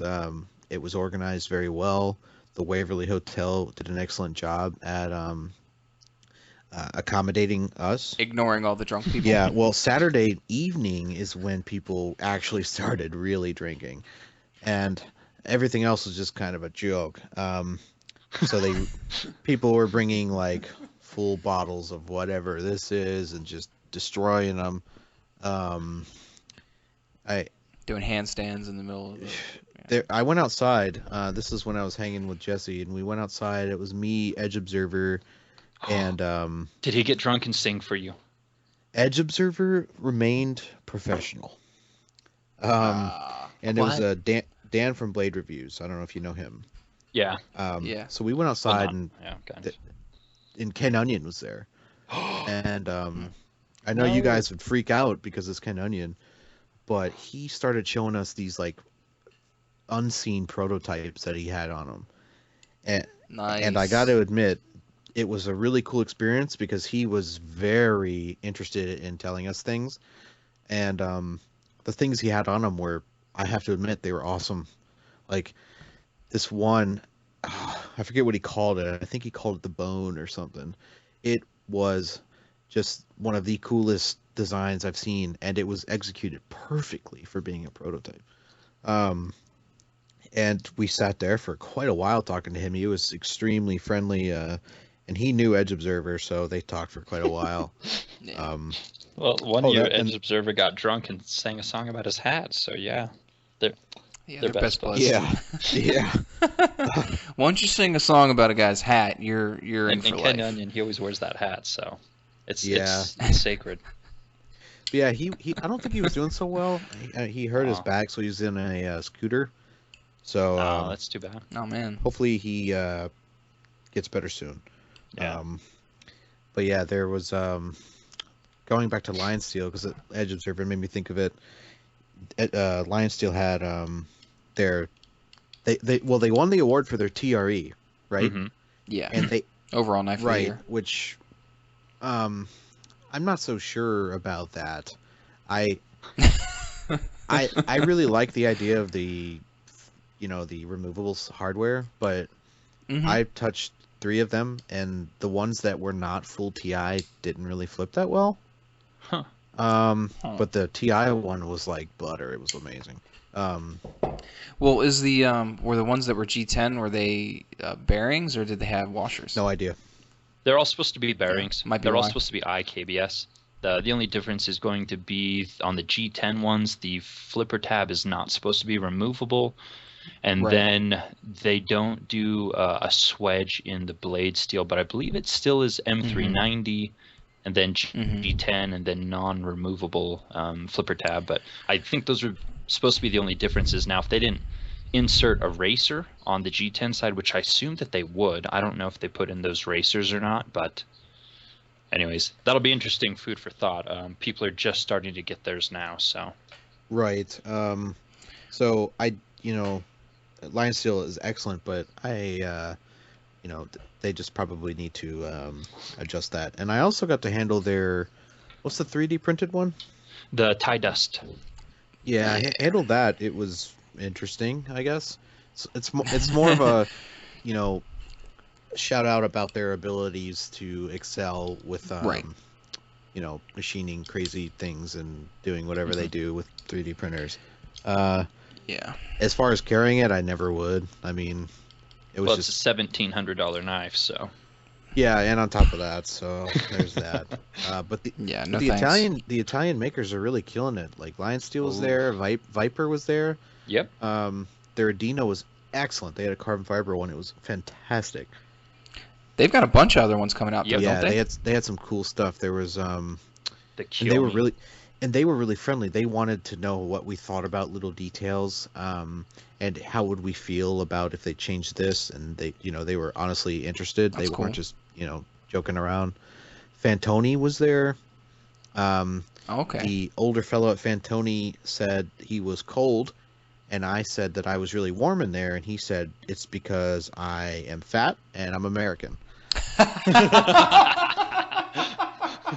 And in his specific terms, he said I had a larger quantity than him. So that was the highlight of my day. My friend, That is all engineering talk. Oh man. Yeah, so that was a great That's great addition interesting. to my day, and A little pick me up for you Yeah. there. another group that I had never really met before. I never heard of them. Was called Steel Will. Oh yeah. Never heard about them until then, and I handled a couple of their knives, and one of them in particular, I think it was called the Bruiser, or it might have been like it's a beefy liner lock. That was pretty neat. I enjoyed seeing that. Mm-hmm. That knife actually was like, wow, this might actually be like a real military use knife. But yeah, there was just tons of things I didn't know about, like makers. There was tons of makers that I'd never really heard about. There's a lot of, on the far side, there's a lot of like almost flea market type stuff, where it's just dudes having like really strange knives in cases and stuff. Of course, all the dealers like Recon 1 were there. Of course. They just had crazy amounts of knives. Another maker who I met who, although I might not be really fond of his designs, and everyone else is, I like straight lines. His name's Greg Lightfoot. Mm-hmm. Yes. I met him, and he was very nice to talk to. He was very friendly, and he seems like a pretty cool guy. So he really nice to meet. But yeah, I just really like straight lines. His knives have been changing lately, and they're becoming popular. He's been overhauling his entire process. So that's Well, Lightfoot, he's been making for a long time. yeah, I like think. 30 years or something. But he's making Yeah. some changes lately. He's got new designs, and he is doing things like frame locks and just totally changing up his game. So Yeah, he's got a lot of stuff. Like I just googled him, and Arizona Custom Knives he's got a whole bunch of stuff available right now on Arizona Custom Knives. yeah, he's recently joined Instagram. Bullwhip's So kind of nice. he's Bullwhip is a pretty popular one. He's got one that's like a, I don't know what's called, full contact ground fighter or something like that. I don't know. But some of his designs are really neat, but cool guy, really friendly to talk to. Goodness, what else? I didn't really go to like Benchmade or anything. Nobody cares. Yeah, yeah, they weren't so busy. I went to Southern Grind, but they had some new. Was Zach Brown there? I have no idea. I just knew that it was like an Emerson, and I didn't like it. They had these new knives they were really happy about called the Spider Monkey. Spider Monkey. Yeah, Mm-hmm. and I mean, whatever. They were really expensive because they're only carbon fiber. The guy said, so they were small and they were like $230, and that was the lowest price. So for a almost done right Emerson, I don't think that it's appropriate to do that. So Yeah. again, if you have a problem with it, feel free to let me know about it, because I'd love to hear it. But Do you know anything about Southern Grind, the company? some country singer owns it, and that's about it. Pretty much, yeah. Yeah. We won't go into more detail than that, but yeah, his Zach Brown from Zach Brown Band owns the company, and actually, I think a lot of the proceeds from the knife company go to his camp, Southern Ground. It's like a kids camp. Well, that is an excellent cause, though. Yeah, it is, absolutely. Right. So maybe if So they there, make a good knife, in the your kids face. will have a better day. Richard, you're definitely going to hell. I'm worried about the kids. I want them to have a better worried time. about the kids. So make a good knife, and then the kids will have an excellent time. Oh, the hate mail. Hey, he includes a beer koozie with his knife. He used to. So that's got to be something. He doesn't do it anymore? I don't think they used to. My first knife review was actually a Southern Grind, Bad Monkey. Oh yeah. It's like 3.5 years ago or something. So, They give you a koozie. I'm gonna get in trouble, but I'm actually wearing a Southern Grind paracord bracelet right now. We'll Ooh. see. Yeah, I actually Talking I shit, had and then one. you're wearing the paracord bracelet. I had one that came with a beer koozie. It came with a keychain. That's came right. with a knife, and it came with the bracelet. And I sold everything but kept the bracelet because it was actually really nice. Did you sell it to Austin? No, dude, I was an early. This is 3.5 years ago, man. I sold mine to someone else for like. I included all that crap in there, and they were happy. I guess. I don't drink beer, so what the hell am I going to do with a beer koozie? If you did not nice, drink though. beer, you would have had a hard time fitting in at Blade Show. Well, like you said, you just bring a bottle. Oh Like, yeah, let you me, can. let me hold that Southard custom for you while you go get another drink. Here, have Yeah. another drink. Oh, My name is that- John. Ooh. We haven't talked about Brad Southard's at all.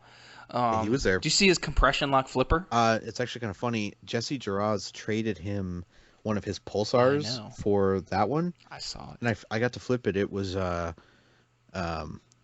pretty cool aesthetically. I definitely prefer the Jurass pulsar. But yeah, Brad is very talented, and he's got some amazing technology, so he did an excellent job with that. I also got to handle one of his Tolks. Yeah. Krista from Koenig Knives had one, and again, it was just I don't know if he's calling it a mid-tech, but He's actually doing a lot of work on them, though. So. But yeah, so his mid-techs are very nice. Yeah. Good. They're excellent. He's about to do a carbon fiber one of the Tolk next as well. Yeah, I saw that. Right, so he has the skills to pay the bills. Good. Because I've been growing more and more tired of the word mid-tech, and the ones that I've had I've been nothing but disappointed with. So that's a whole all other indications episode, say but it is a whole another episode. But the Tolks look really nice, and I've been impressed with them. So maybe that'll renew my faith in a outsourced manufactured knife from a custom knife maker. Right. I don't think there's a lot that's outsourced on those. I think it's just him pumping out a ton of almost custom knives. I mean, his are something different, I think. Yeah, I mean, I think Brad's a good guy. I've heard a lot about him, and Yeah, I've heard good I things think about he's the good. Tolks, I think but he's a good guy. anyhow. I just think I've been waiting for someone to do a compression lock flipper for a long time, and I'm surprised it took this long for someone to be like, I could probably do that. So Yeah. I think that's awesome. Yeah, it was done very well. Brad's talented. But yeah, his mid-techs are also on point. They're cool. And going with that, I got to handle the Stout Chavez mid-techs. You got that one, right? You bought one. You bought one, right? Yeah, I did buy one, and it is very well done. The 228s had a few quality issues that I wasn't a fan of, but as far as I can tell, Megalodon is squared away pretty well. So let me ask you a question. yes, Can you open it with your thumb? yeah. Because nobody else can. Well, it's not. Have you seen every video that I've seen of that knife? Even like I saw some ones at the show, and I saw anybody that handled one. They always do the middle finger flick, and they never get in there with their thumb and open it. Well, I'm not one to really flick knives anyways, because there's no point in slamming those two Oh, surfaces together. you Chris Reeve worshiper. It voids your warranty. Well, right? I mean, there's just no point. I mean, you can flick knife. When I've met up with people and we've had like little knife get-togethers, and they'll take my knives and flick them hard, and I'm like, yo, seriously, stop doing that shit, because that's so pointless. Not just because Chris Reeve says it, but when you have two materials hitting like that, you don't need to do that. So No. I get what you're saying, but I'm not gonna get into the whole Chris Reeve thing, but I can understand where you're coming from. But going back to it, you can open it from your thumb. It definitely is a little bit more awkward than say like a Spidey hole, because the little oval is very close to the frame, so you have to come at it at a certain angle. So it's definitely not the easiest, but it's not impossible. The knife.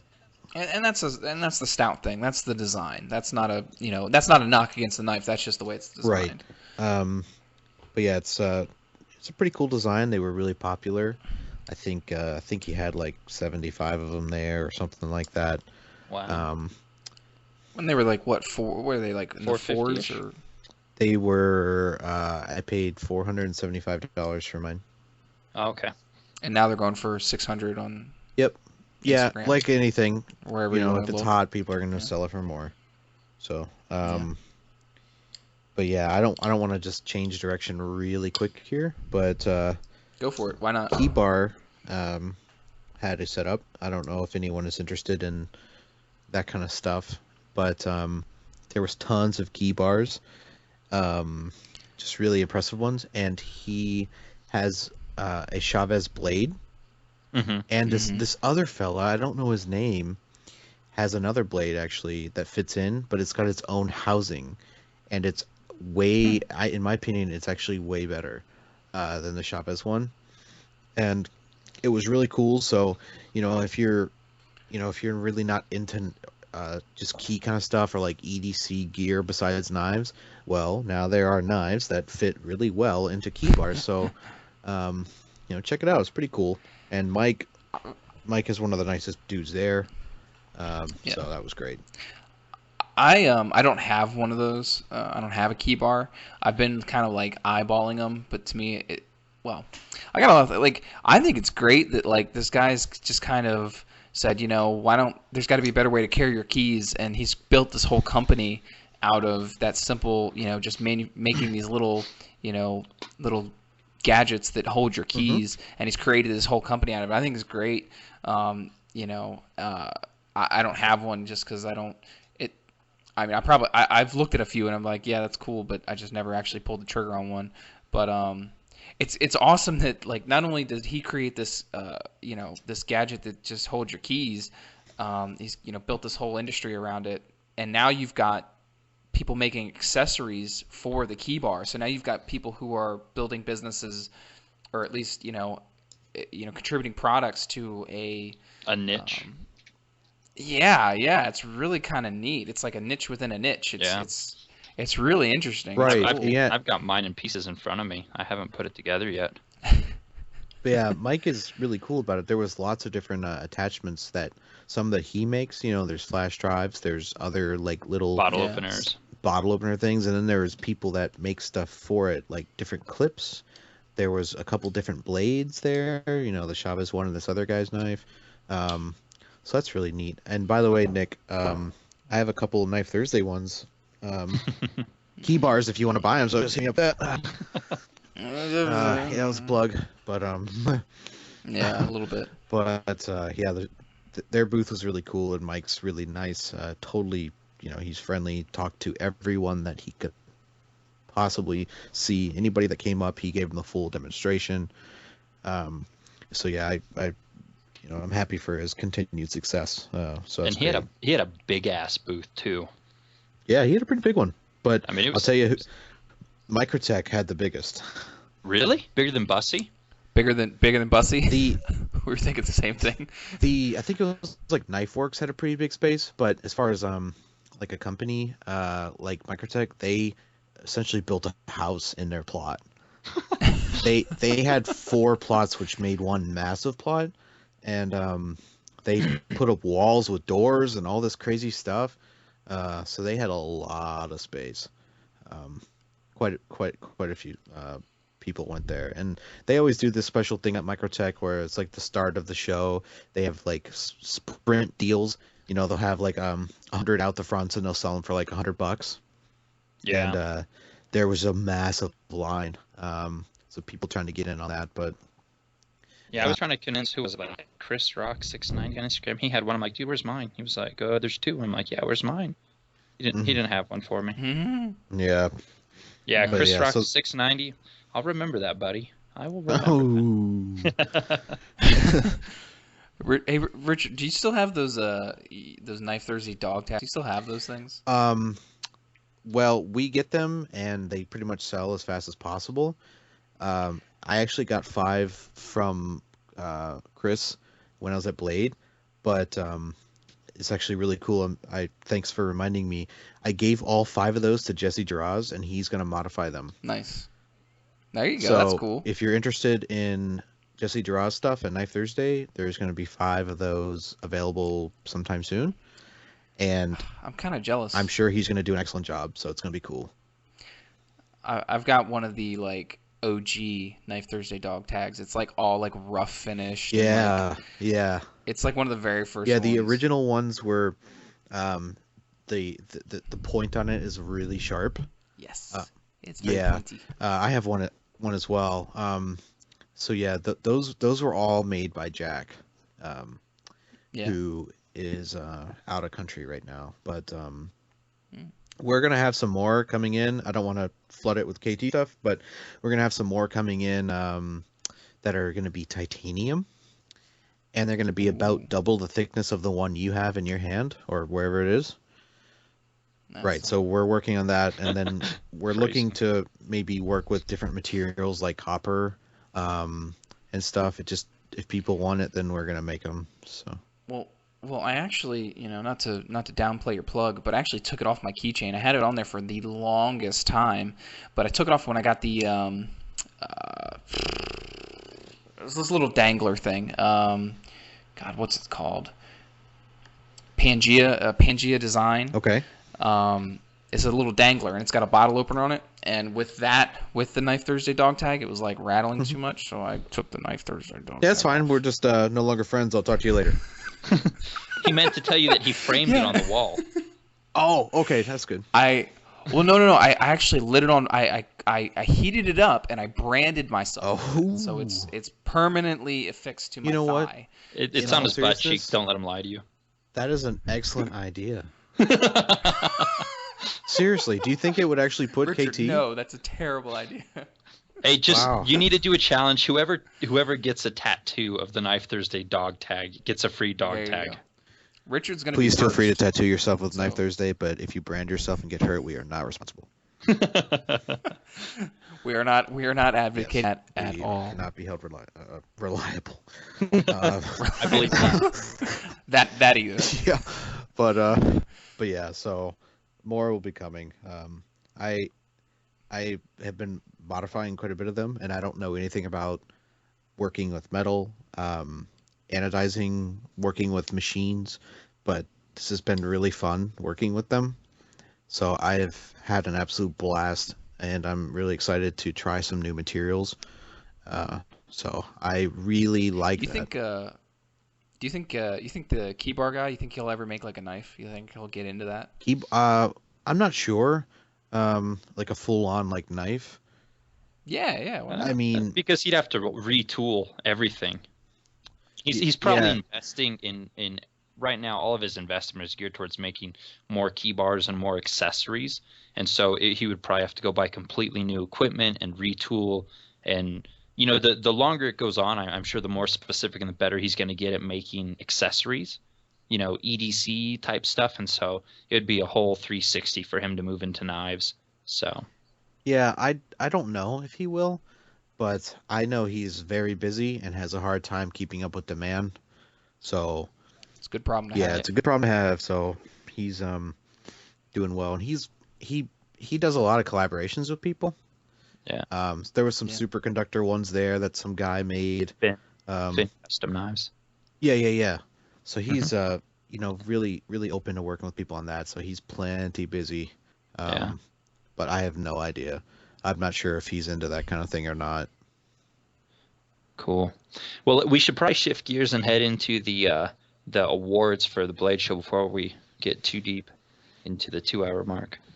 Right. Okay. You guys cool with that? Yeah. All right. So overall knife of the year, Line Steel TRE.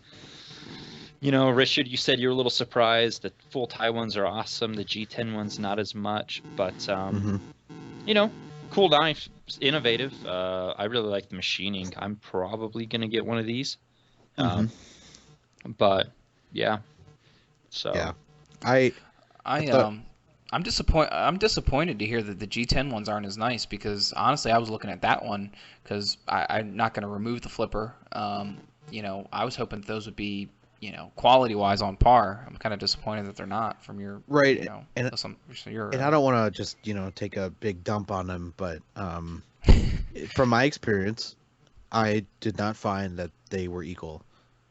So I'm not sure what that means or if it was just a little gritty or whatever, but it was not the same. Interesting. Well, There, cool.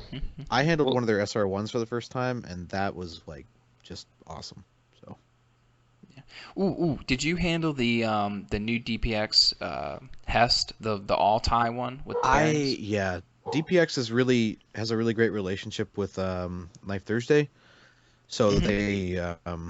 they were really great to talk to. They had a mini Hest F, they had a full TI Hest F, and they had their new Aculus, which is mhm. a integral, um, just an awesome knife. But I did handle it, and it the full TI Hest was awesome. It was really cool. I believe, and you know what's even better? M390. Oh, Yeah, really? I did not M390 know on that that. thing, and it has this really awesome pattern on it. So, um, if you're interested in that steel, which is probably only one of the best steels out there right now, and Hmm. full TI, it's great. And if you want a smaller one, they have the mini Has F that's going to be made. It's just a smaller version. So, yeah, that one was pretty cool too. I have pictures of it. Hmm. Yeah, I'm kind of interested in that the all tie one with the bearings, Yeah, the yeah, Hest F. sorry, bearings as well. Yep. Yeah. All right. Well, that was overall knife of the year. So far, we get a big meh from the modern Neanderthal. So Sweet. till we get a handle Yeah, Yeah. on one. handle it, and then Soon. we can see again. Yeah, All right. won't pass judgment. American-made knife of the year, the 999. Really no surprise. I think everyone was expecting ZT to take home at least one of the awards. Yeah, yeah. We'll get further down into this, but I was surprised they didn't take home more. Usually they do a better job, but yeah, I think overall American Made Knife of the Year, the 999. I think that there was probably a toss up between the TRE and the 999 for overall Knife of the Year, and they figured they can give the line, they can give American Made Knife of the Year to the 999 and still give Lion Steel. They can kind of split it. Well, it's based on Um, vote count. So whoever had more votes for yeah, whoever essentially had the most votes got overall knife of the year, and so the 999 came in second, but then it came in yeah, first for the American-made category. So, because yeah. yeah, I think it's we've talked about it. We talked about it before. I think it's a great knife. I think the engineering involved and the machining is fantastic. As far as like appealing package, that kind of remains to be seen. But like you said, Austin, I don't think people are going to be carrying these things no, around. These are going to be collector's for sure. pieces, Just like so the it triple eights. almost Who, doesn't who matter. carries a triple eight, right? I would. I've never seen anyone EDC a triple eight, even on Instagram where people I, lie. I have a strict rule that I won't at least own anything for a long period of time that I'm not going to carry. If I'm not going to carry it, it's Yeah, gone. well, I don't collect knives. I carry yeah. them. All right. Imported knife of the year, Spyderco Nirvana. I think we all talked about that one and how fantastic it is. Nobody's handled it except for Rich, but I can assume it's probably Yeah, awesome. it's absolutely amazing. Um, the one I handled was, of course, the one that was made by Peter Recenti. Yeah. Hmm. But gosh, big spidey hole, great size, integral TI. I mean, and with the texture on the TI, there's like these cutouts and it's kind of wavy looking. Uh, Fantastic blade. I mean, that thing is going to be amazing. She told me the MSRP was like seven something on it, though, Huh. which is expensive. And So it's gonna be a $500 knife. yeah, she said, I think she might have said 750. I know you don't want to hear it, but I think she said No, that. I know. So sorry. Yeah, I was expecting as much, Yeah, yeah, I mean, but they it's all right. absolutely are not having a fun time making it, so they need to make sure it's worth their while. for sure. Yeah. Cool. Yep. Good deal. All right. Most innovative American design, Koenig Zaneta. Definitely merit to that. You Yeah. know. Yeah, I think they had them. That I think like so we talked about it earlier, but I think that was as far as innovation. If you're just looking at the innovation and innovative American design, yeah, I don't. I think that was the. I mean, I hadn't seen anything else like that. A completely screwless construction. Yeah. Mm-hmm. I think it was Yeah, fantastic. congrats to TJ and Bill and Krista, and yeah. And Millet Knives for actually making Yeah, it. they're. I mean, again, the tolerances on that knife are insane. So. Yeah. Well, they're going to have to be, you know, anything that a design like that is going to have to be manufactured at very tight tolerances in order to work. Yeah, properly. probably Chris Reeve tolerances, if we're being honest, right, Richard? Yeah. Yep. Nice. Don't say that too loudly. He won't hug you next time. Yeah. Plug his ears and sit in the corner. Yeah. Nice. All right, most innovative imported design, the Fox Knives Desert Fox. I've only seen one picture of this thing on Instagram. It looks pretty kick-ass, but I can't find any other info aside from like that one freaking picture. I can't either. I tried looking. I found nothing. And it was like I was thinking, okay, well, most innovative imported design, there's got to be something cool about this knife. I have no idea what it is because I can't find it. The only thing I know is that it's got Damascus and I think titanium on the handles, and that's all I know. Richard, did you see that one at the show? I did not. So you have failed us yet again. I'm sorry. I just don't know about that one. Yeah, it looks cool.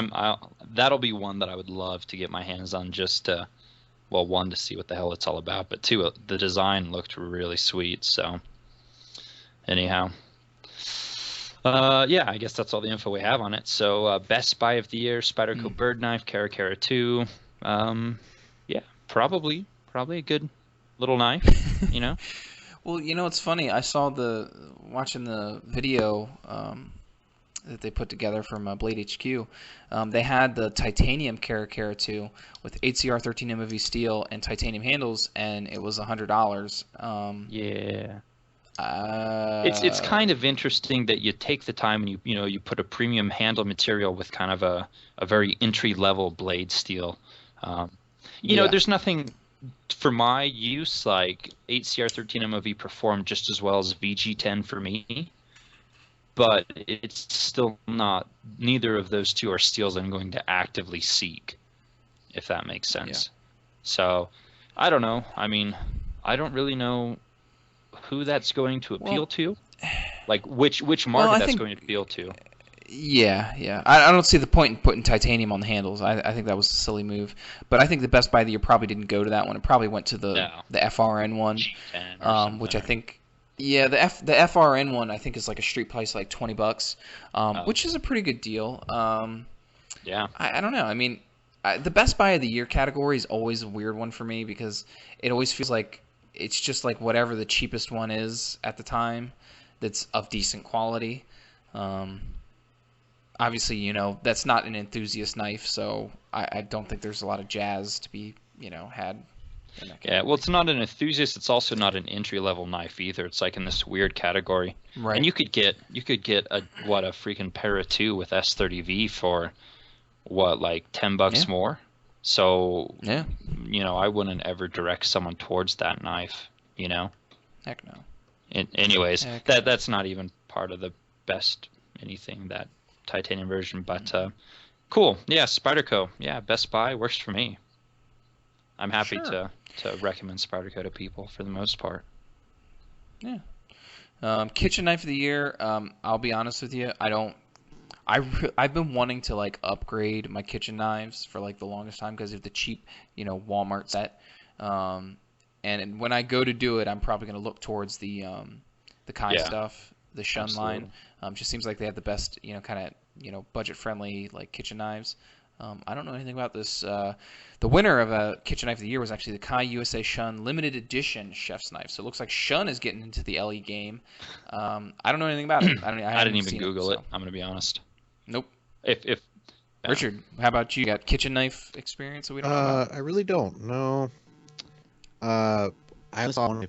I was interested in. It was my buddy Steven at General Death. He bought a kitchen knife that was made by a guy named like Zeba, and it was, gosh, it was awesome. But anyway, sorry, I just thought of that. Sorry. No problem. I wanted one of the Murray Carter kitchen knives.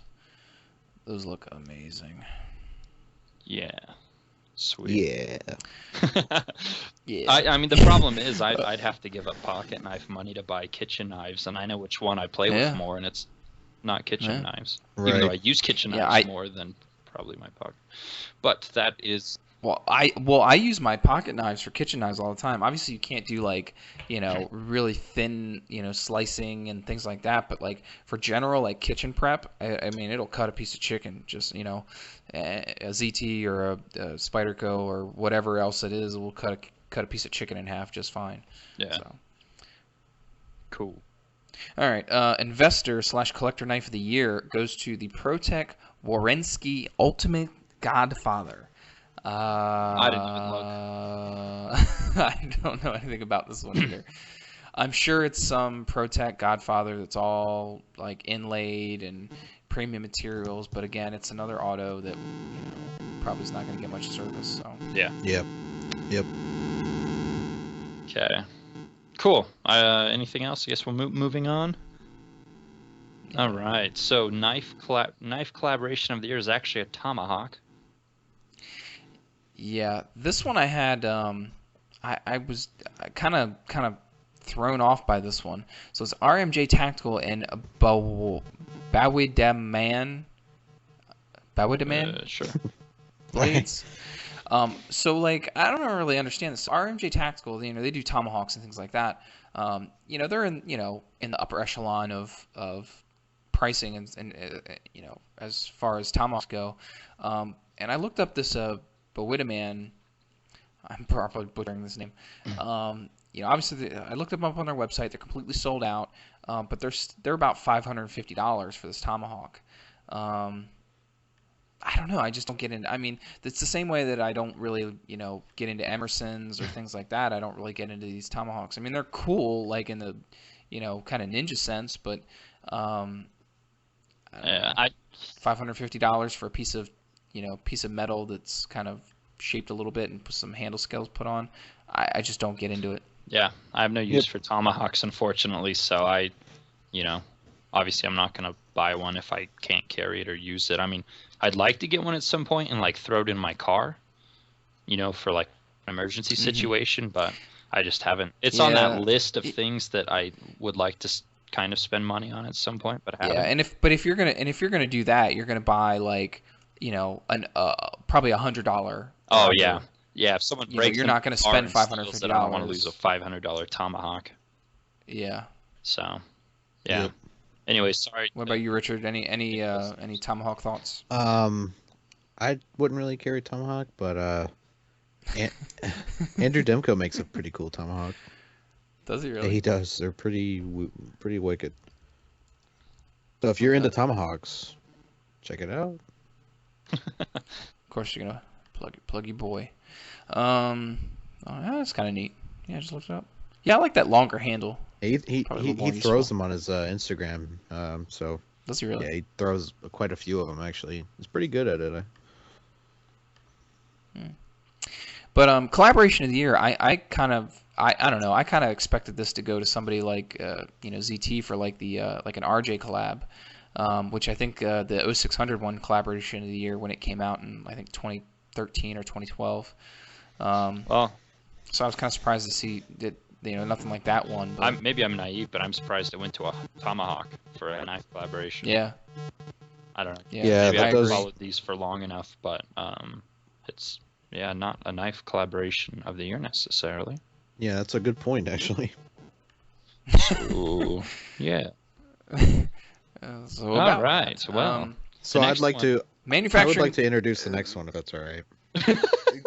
Richard, you go right All ahead. right, tell us what it's about. So the next, we'll quiet down. The next award is titled the Manufacturing Quality Award, and this is something that is going to be issued to an organization that is just the best at what they do. So this is a person or an organization that is always perfect, that is always bringing their A game to every blade show, is always offering the most superior products to the customers, and that's all that really matters, right? Just don't. Yeah, don't flick it up. So obviously that went to Chris Reeve. Nice. Yeah, he got it back. Probably begrudgingly picked up his award again. I mean, he gets tired of walking. The guy's getting old. Yeah, they should just start driving their awards to his house and just dropping them off in Idaho. Just FedEx them. Yeah, he's got quite a few of them, but I mean, he's gonna run out of places on his boxes to put the stickers. Does he even do that anymore? I don't think he does he? I don't know. I think the problem is he's running out of doors to use these things as door stops. I mean, that's really the big issue here. Is just he's going to have to buy a bigger house, and that's a pain in the ass because he needs more doors for the door stops. I like how there's no rebuttal from Richard at all. He's got nothing. I'm just not interested in this conversation anymore. He's mentally checked out.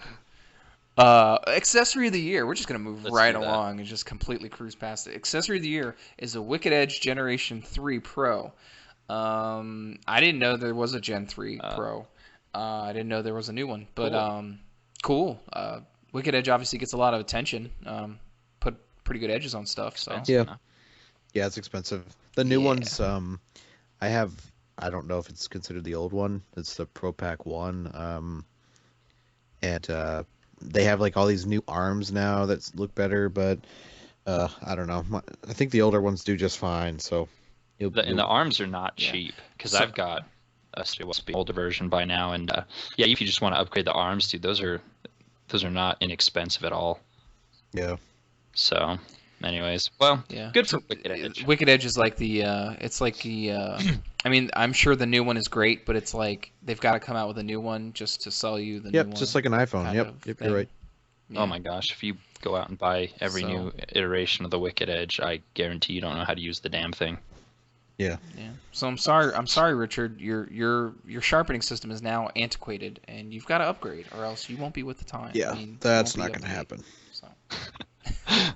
All right. Next one's interesting. People's Choice Knife of the Year. This goes to a Tyler Brands Schrade SCHF 36 Frontier knife. And anybody know anything? It's at the top of the page. It's that fixed blade looking thingy. If it's made by Schrade, I'm surprised that it's popular. I thought that. Well, does Schrade actually make anything? I don't think they do. I think they outsource. I thought that company was tanking. Yeah. It did tank. I mean, for a while there, they were making like Home Depot, clamshell knives, and then all of a sudden they kind of had this resurgence where they popped up, and they were making. Well, I say making, but they were rebranding all these Chinese-made knives. Like you'd see these knives that would go for a couple dollars on AliExpress or something, and they would come out with a Schrade logo on it, and the design would be not changed at all. That was a few years ago, and now they've got I don't want to say their own designs, but kind of more unique designs. This fixed blade is I just found it online. It's $26. It's 1095 carbon steel, and I mean it's a decent looking little fixed blade, but I don't know. The whole Schrade thing is just weird. The company just seems like they kind of disappeared and came back. And well, there's a few interesting things about this award. I think that you can vote for this one online because it's the People Choice Knife of the Year. And so a lot of companies on Facebook were like, hey, if you could, please go vote for our knife. So either Schrade bought the votes or they have a lot of people who are subscribed to them on social media and they got it. And I really don't care that Schrade got it or one of these really low-end companies got it, because if you really think about it, think about the People's knife. It's going to be a $20 gas station knife. You hope that you could put it's going to be a Gerber. Well, sadly, I mean, you wish you could just put an entry-level Kershaw or Spyderco in everyone's hands, and that would be the People's Choice. Or if it was up to Richard, a Sebenza. Yes, the only way. A 21 in everyone's hand. Let's ask the current president to fund that. Can you imagine what it'd be like if you went to your local gas station and they just had Sebenzas sitting there? Nothing but Sebenzas. No food, no chips, no Mountain Dew. Buy Sebenza and go track your own food. Yeah, really, yeah.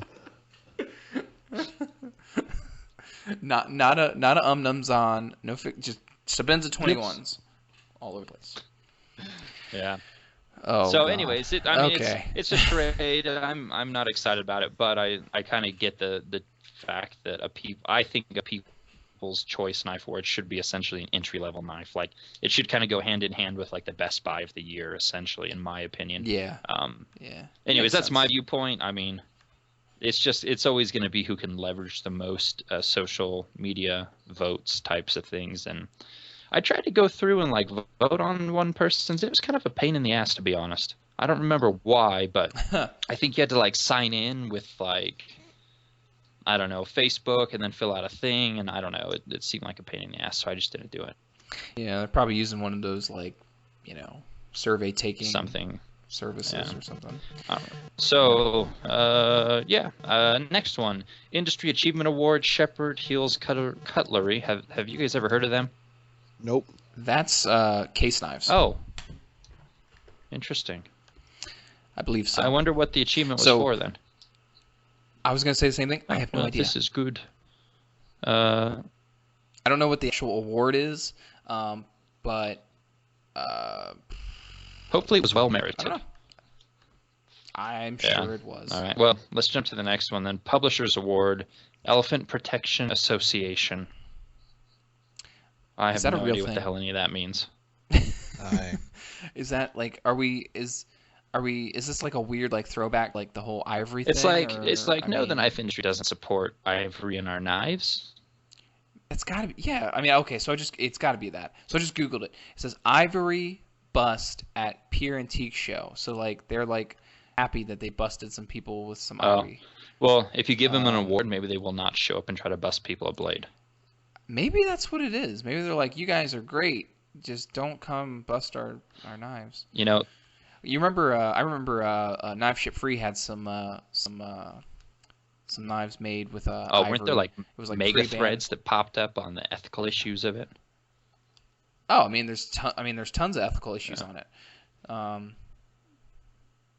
not gonna get into it, but I don't know. Like, so EPA, go. Well, go EPA. Anthony on Video Commentary, he got into a tangent on ivory and the ethical issues of ivory and intelligence tests and other things on one of the last podcasts. So if you guys are really interested, I'd go find that one, whichever podcast that was. So. Yeah, I think I listened to that. Speaking of podcasts, I'm going to take a really weird tangent here. Did anybody... Okay, do you guys subscribe? You guys subscribe to the Knife Thursday podcast, right? Of course. Okay, did you get a pop-up that there was a new podcast available? And was there actually a podcast available? As far as I'm aware, no. It's weird. No, there shouldn't be anything. I didn't get any pop-ups like that. Yeah, my phone was just like, new podcast, Knife Thursday, and I was like, oh, sweet. So I clicked on it, and I was like, nope, nothing there. No, I don't know anything about that, but All right. Yeah. Sorry. Weird tangent. Sorry. All right, we're back. All right, Richard, you want to take this last one? Go ahead. Yeah, I would actually, if that's all right. All right. So this one is titled the Blade Magazine Cutlery Hall of Fame inductee. You gotta put a little bit more. Put a little more. Well, effort I'm going to into it. describe why this is actually kind of stupid, because they just inducted Chris Reeve into the Hall of Fame. That is absolutely outrageous. This guy has been absolutely revolutionary for the last, almost 30 years. But think about it. These people have to meet with him every single year at Blade. Like, do you really want to give it to him after the first or second time you've met him, or do you have to wait for his charm to wear on you? That's like when you're on a date and you forget the girl's name, and it's like you're like too far in, where you can't ask. You know what I mean? Like you meet somebody and they tell you their name, and then you meet them a bunch of times, and then you're like, I don't remember their name, but I can't ask. It's been too long. Yeah. Maybe that's what this is like. It's like, well, we didn't induct him. It's like, but it's been too long. Do we do it now? Then it's gonna be all weird. Yeah, I think it's just outrageous that they waited this long.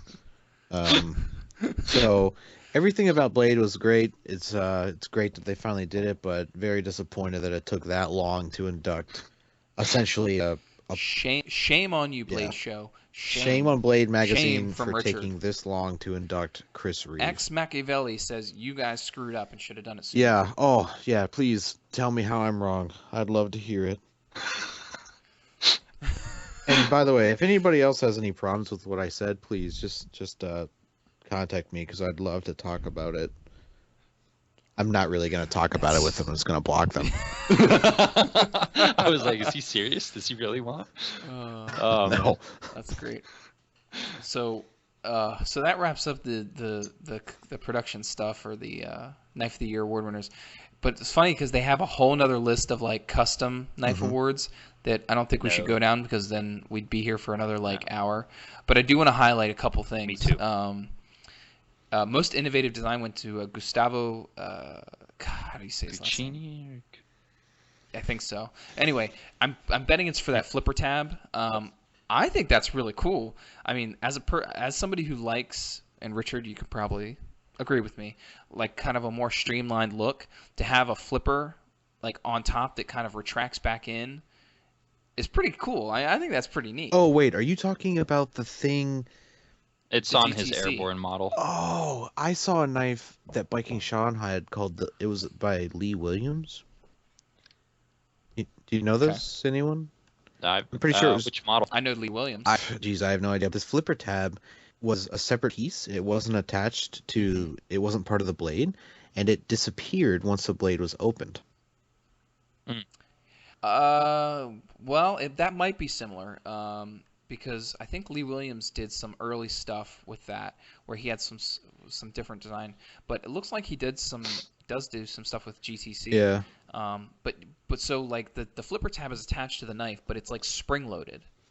So when the knife is closed, it sticks out the top a little bit, so you can get a good purchase on it. And then it like when you pull down on it, it kind of like springs open. Mm-hmm. And then you flip it, and then when it opens up, the spring closes it, and it tucks back into the frame.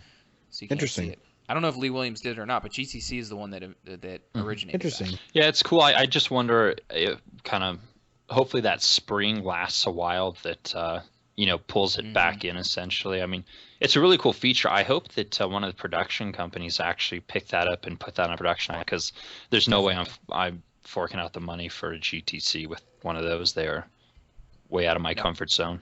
So anyways, but yeah, it's a cool feature. Any others you want to highlight from the custom? Brian Nadeau got best tactical folder. Yes. Man, that guy's that's he's the other just one I wanna racking talk up about. the awards. He's a good dude. I don't know much about him. Those are the what's the brand called? Sharp by design. Yes, yeah, Sharp Eye Design. I don't know. I mean, those popped up maybe not too long ago, fairly recently. And like, I don't know, when I first saw them and saw the prices, I was kind of confused because I mean, to me they looked like completely manufactured, knives.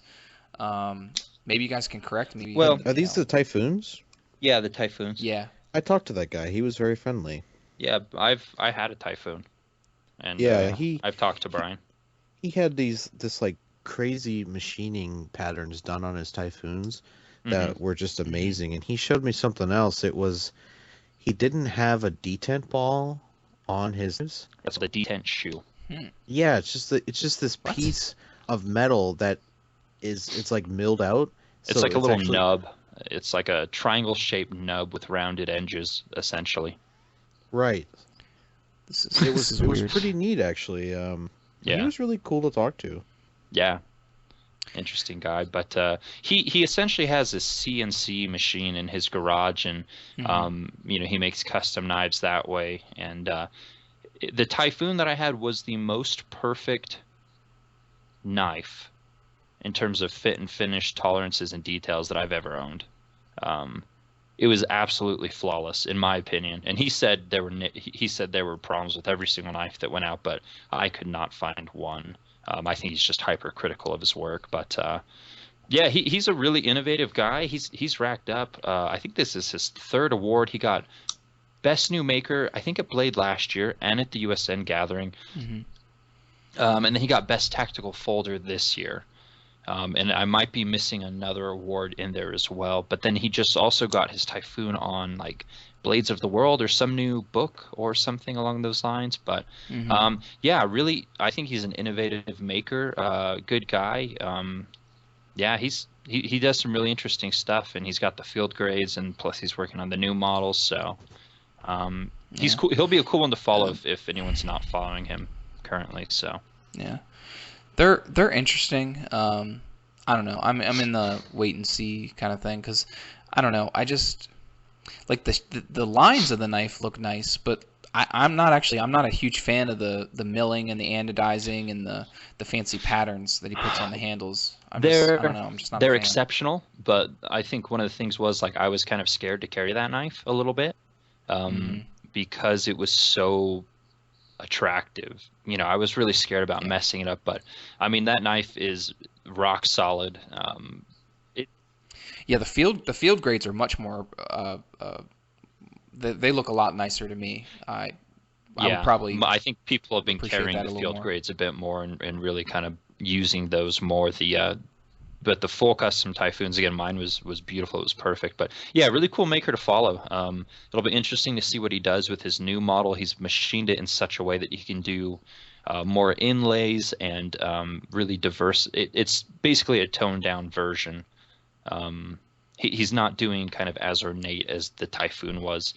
He kind of did that on purpose to really kind of break into the market, and he did. It was very successful. So. Oh, absolutely, absolutely. Did you see his Viper? That was that predated the Typhoon action. Yeah, I think this probably looks like the first one he did. I think this does it have a spidey hole in it? No, it's like an oval. Oh, he had one of his first knives he made that had a spidey hole in it, and that thing was pretty cool just because I really like spidey holes. Well, good. All right. Yeah. All right. Well, that's all I want to talk about with the custom stuff. Just those couple things. I don't want to get into too much of it. Last few ones that I thought were really interesting. Just coming back to some of the companies I thought I was looking forward to seeing what they would put out. First was Kaiser, because they do make budget folders, but they've got the matte Degnan Kane XL coming out. And they've started doing stainless steel lock inserts. And so that's a really cool model, the Kane XL. There's the new Matt Kuchar, which is the Bad Dog, which is also really interesting. And then they're also doing a collaboration with Ray Laconico, the Small Jasmine, as well. Yes. So really cool makers. I mean, and I don't even think that's it. Like, no one posted any freaking pictures of anything from the Kaiser booth. Nobody yeah, shame on them. Yeah. But anyway, so those are some cool ones from Kaiser. Another really interesting one, we already talked about Viper a little bit, but Jesper Voxenay is doing one called the Kiyomi Flipper, and that one looks really nice. And I know you handled the Odino, Richard. Did you handle the flipper as well, called the Kiyomi, Kyomi? I handled a bunch of stuff there. I don't know what the models were. Some were flippers. They actually had a few flipper Odino kind of like prototypes there. Nice. But yeah, they were prototypes that didn't flip very well.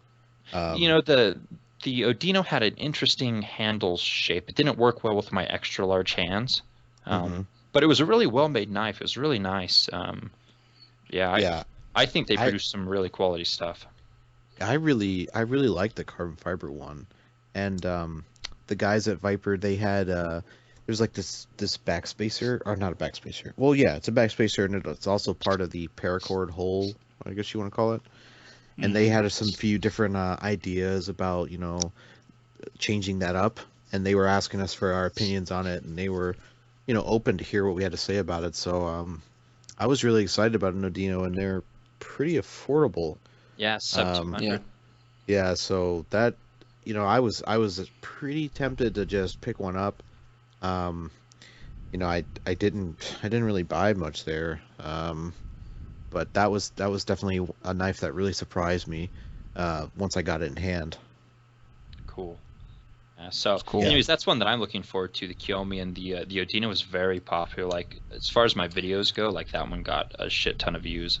So yeah, it was an excellent blade. Yeah. Did you see the Todd Begg Riot. Yeah, that was next on my Quicken. list. But Ah. man, I was very, very surprised to see that collaboration. Yeah, I was too. It's like kind of off. It kind of out of nowhere. It's like Todd Begg working with Riot. It just kind of caught me off guard. Yeah, I handled a Riate Hills. I actually have it with me somewhere. I don't own it. I'm just borrowing it. Oh, okay.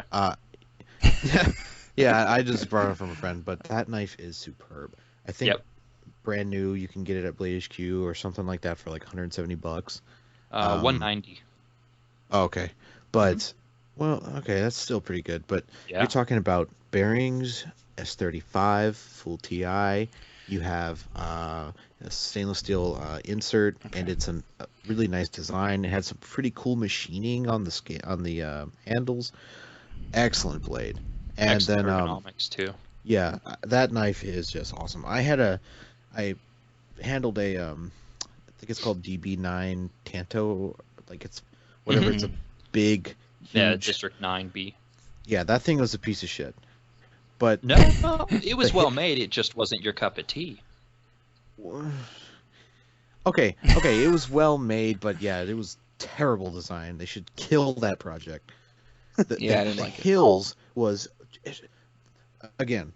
I think I said the Nirvana blew me away, but that Hills was just amazing for the price point of it.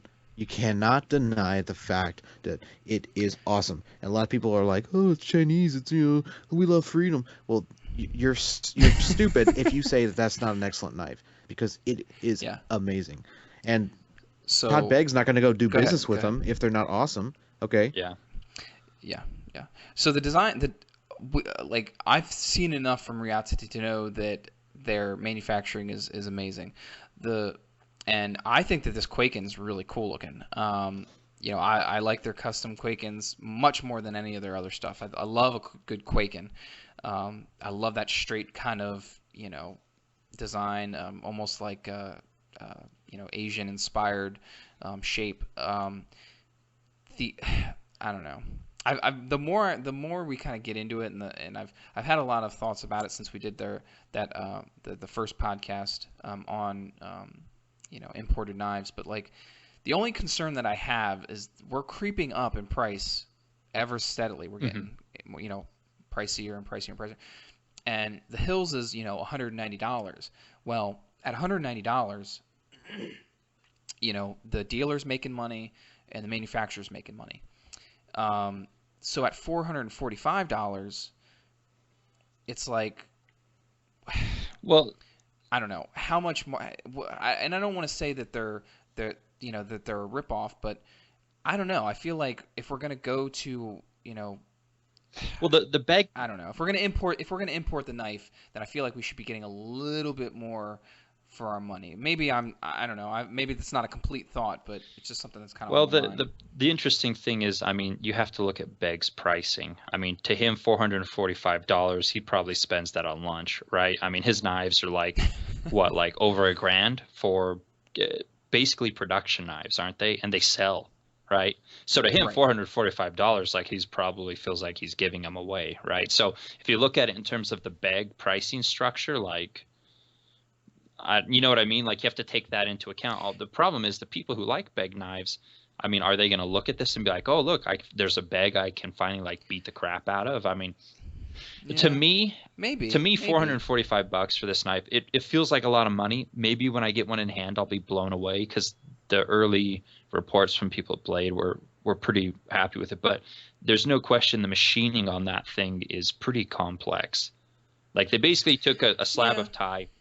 And they don't have inlays and overlays and everything like Begg does. It's all just machined into the tie. Right. So, I mean, there's a tremendous amount of machining. And then there's like some polished portions. And he's got the ceramic or his really cool clip on it. So, like in terms of like build, I'm sure this is probably the most expensive one that Riate's ever had to build.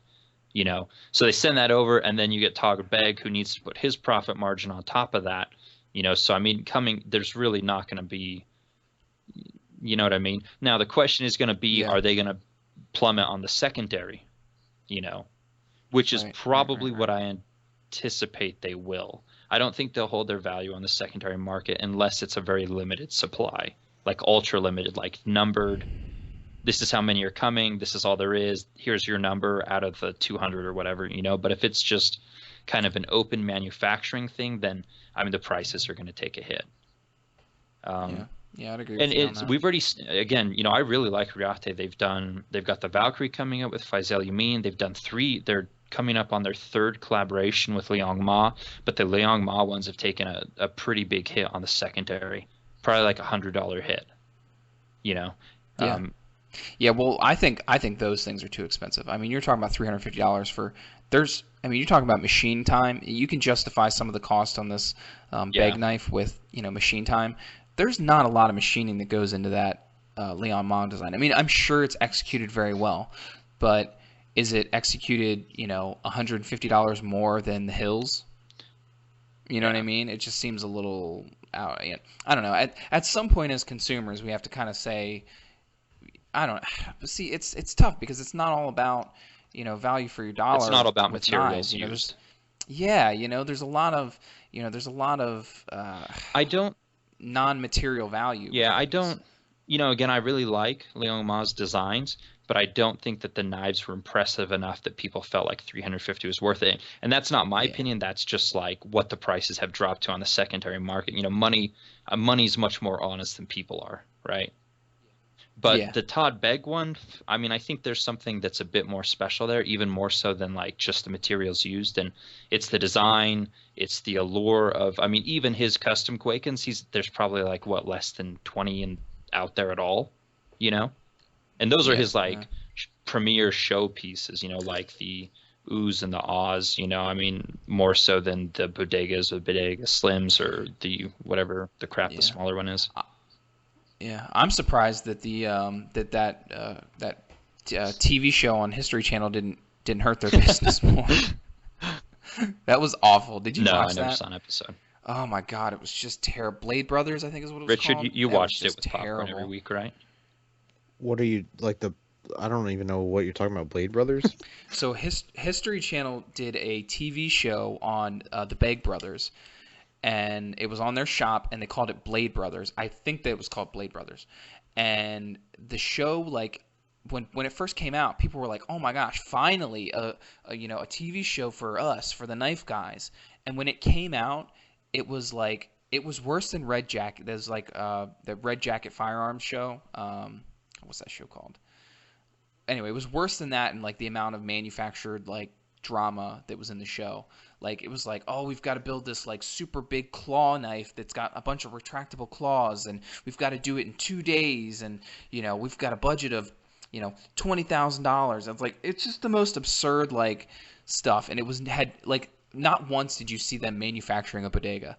Like, it was like nothing to do with actual knives, and all to do with like these guys being stupid and, you know, having these really dumb, you know, kind of challenges to. I mean, it got a 7.6 out of 10 on IMDb.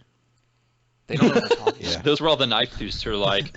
That was all the knife like, guys doing. They talk about us.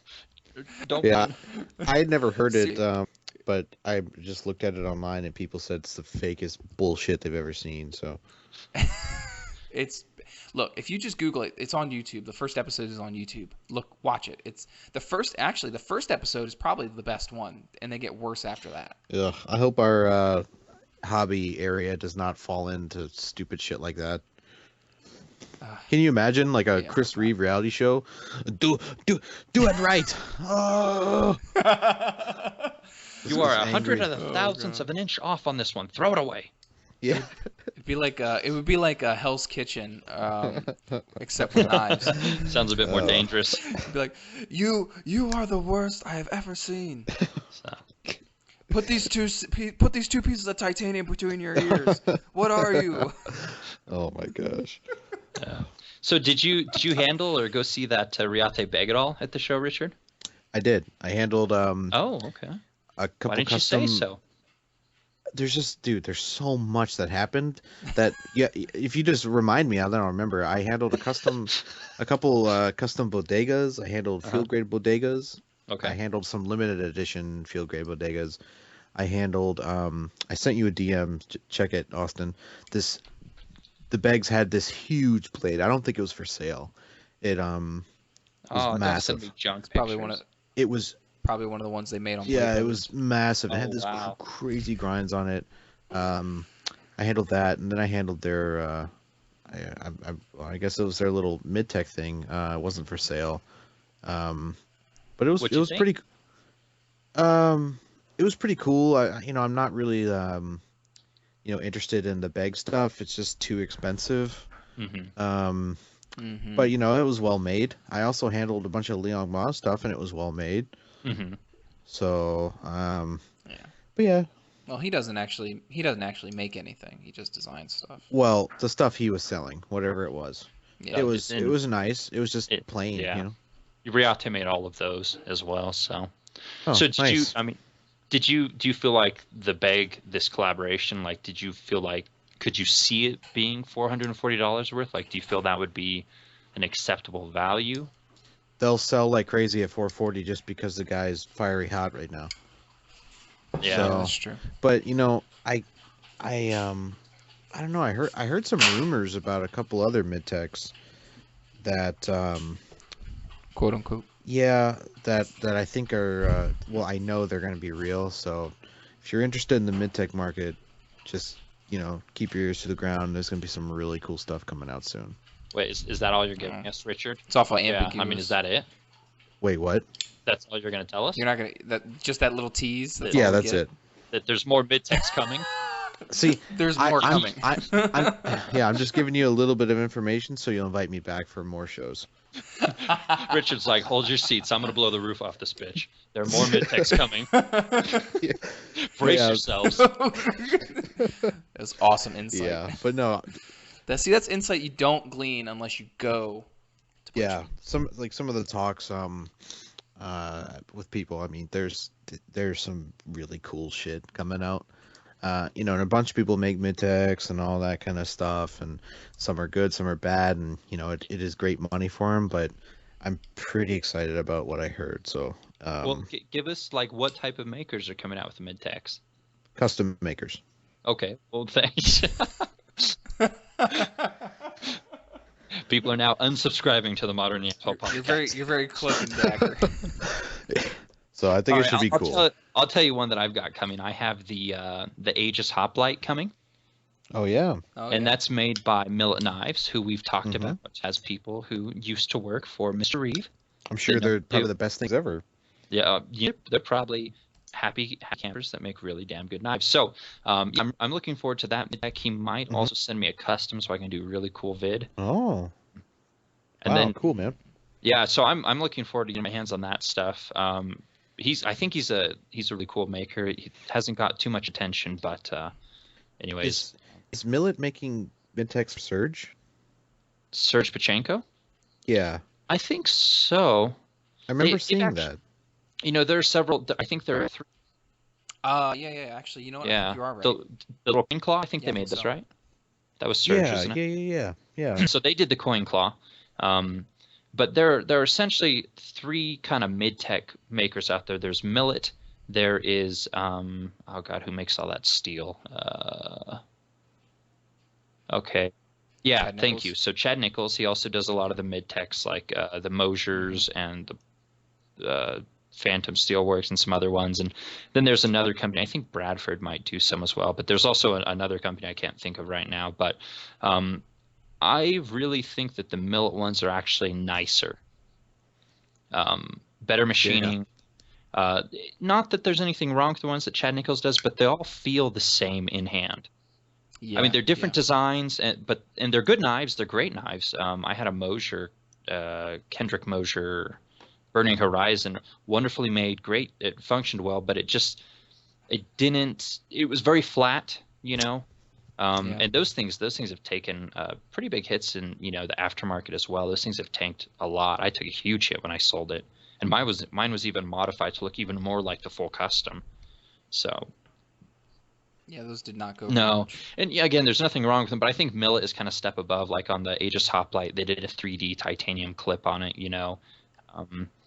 So I'm excited to get this one. I'm excited to talk to Millet. if they're willing to share with me kind of some of the, do they feel like they produce knives kind of to the same degree tolerances as maybe Chris Reeve does, things that'll make Richard sit at night and kind of rock back and forth. These are the questions. Richard, did you go see any of the Monroe knives? I did not, but I did see Ferrum Forge. They were really nice.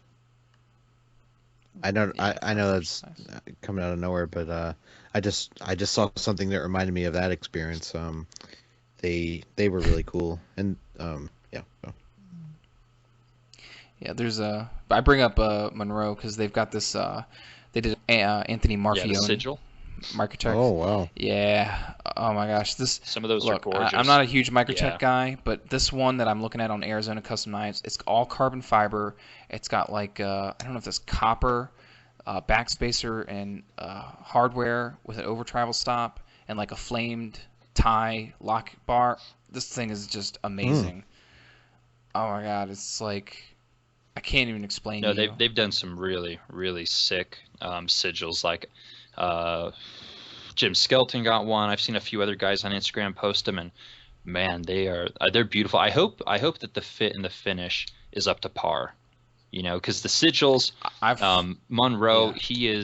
he definitely has a reputation for making flawless knives, very technical, very flawless knives. So, and, those ones aren't cheap, even though they're a collaboration. Those are not cheap knives. So, if anybody wants to buy me a Christmas present, I will more than happily take this Cowrie Y carbon fiber copper hardware sigil on Arizona Custom Knives. You just they'll have layaway. You can just put it away. By the time Christmas comes, you just ship it right to my house, and I'll be very thankful. In more ways than he'll tell you over the podcast. Exactly. Anyways, but it's only $1,700. Yeah, that's fine. I mean, that's worth what, at least 6 hours of your time? Yeah. I'd go for that.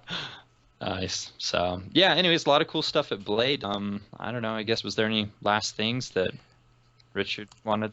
I'll say from my perspective, from not going and trying to keep up with everything while I was off all weekend, so I could just kind of like sit at home and cry in my cereal. But just trying to keep up with everything was crazy.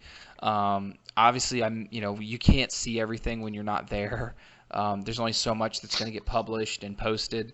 So it's a huge miss to not go. I really, I'm going next year. I'm bound and determined to make it next year. It seems like too much fun and too much to miss. So. Yeah, I'm just worried about. I hope these things really come out at a staggered pace, because I see a lot of things that I'd like to get my hands on and review and stuff, and just in my head, the rough estimate of how much that would cost is divorce-inducing. I mean, I'm sure. So, yeah, we'll see. Yeah. Just a final thought. You just you really got to go. Just give it a shot. Round up a couple of your buddies. And just split the cost of a room together, and it's a blast. So if you're interested in the hobby, if you like knives, if you like flashlights, there was flashlights there. If you like other types of gear, then please come. And it was a whole lot of fun, and the more the merrier, I guess. Nice. Sounds good. So, this is going to be the last show for a while. What's the next one? Is it Gathering? Yeah. The Gathering's in September, I think. It's in Las Vegas. Yeah, but they do that in Vegas, right? That's I don't know. That's if I 5 hours away. I'm hoping I can make it. Yeah. For you. I don't care about you guys. It's like 13 hours away for us. Yeah, it's quite a ways from me. It's 13 hours. No, it's much more than that. Wow, whatever. It's enough to the point where it doesn't even matter what I say. It's 20 hours. I don't know. Get on a plane. Don't be a girl. Yeah. Well, it's gonna have. Yeah, it'd have to. It's a hike. Yeah. And anyways, I'm hoping to make it. Yeah. We'll just see what's going on in my life, but I'm feeling confident that I can go to that show. So yes, It won't be nearly as big, but a really cool experience. Getting potentially more time one-on-one with the makers, and yeah. Yeah, so there's a gathering, and then there's probably nothing else until shot, and then after shot is East Coast Custom Knife for us guys here on the East Coast. Yeah, but yeah, I mean, So- shot's not really a knife show for the most part, you know. So No. hopefully people aren't going with that expectation, assuming they can even get in. No. You know. Right. So cool. Well, sounds. I think we've talked it to death. It seems like it was a great time. I'm jealous of you, Richard, that couldn't go. Yeah, but it was a you- lot of fun, man. I am already looking forward to next year. All right. Well, I guess we'll end it there. I think we've talked it to death, and unless you guys have any other final thoughts, we'll close for the Nah, night. sounds good. Sounds good. All right. Well, we'll end it there. Appreciate everybody for listening. If you made it all the way to the end, congratulations. You won. Well, you didn't win anything, but congratulations anyway. We'll be on a little bit of a. We'll give it a probably good 2 weeks before we do the next one. Give this one time to sink in. So appreciate everybody listening. Thanks guys for getting on the call. Richard, thanks again for filling in, doing this guest hosting. It was a pleasure having you. It's obviously great to have not only someone who went to the show, but it's nice to have you just to chat about stuff. Likewise, so. man. It was a lot of fun talking, so I appreciate it. Sounds good. All right, guys. Well, I'm going to bed because it's like late. So. Yeah. Same. All right.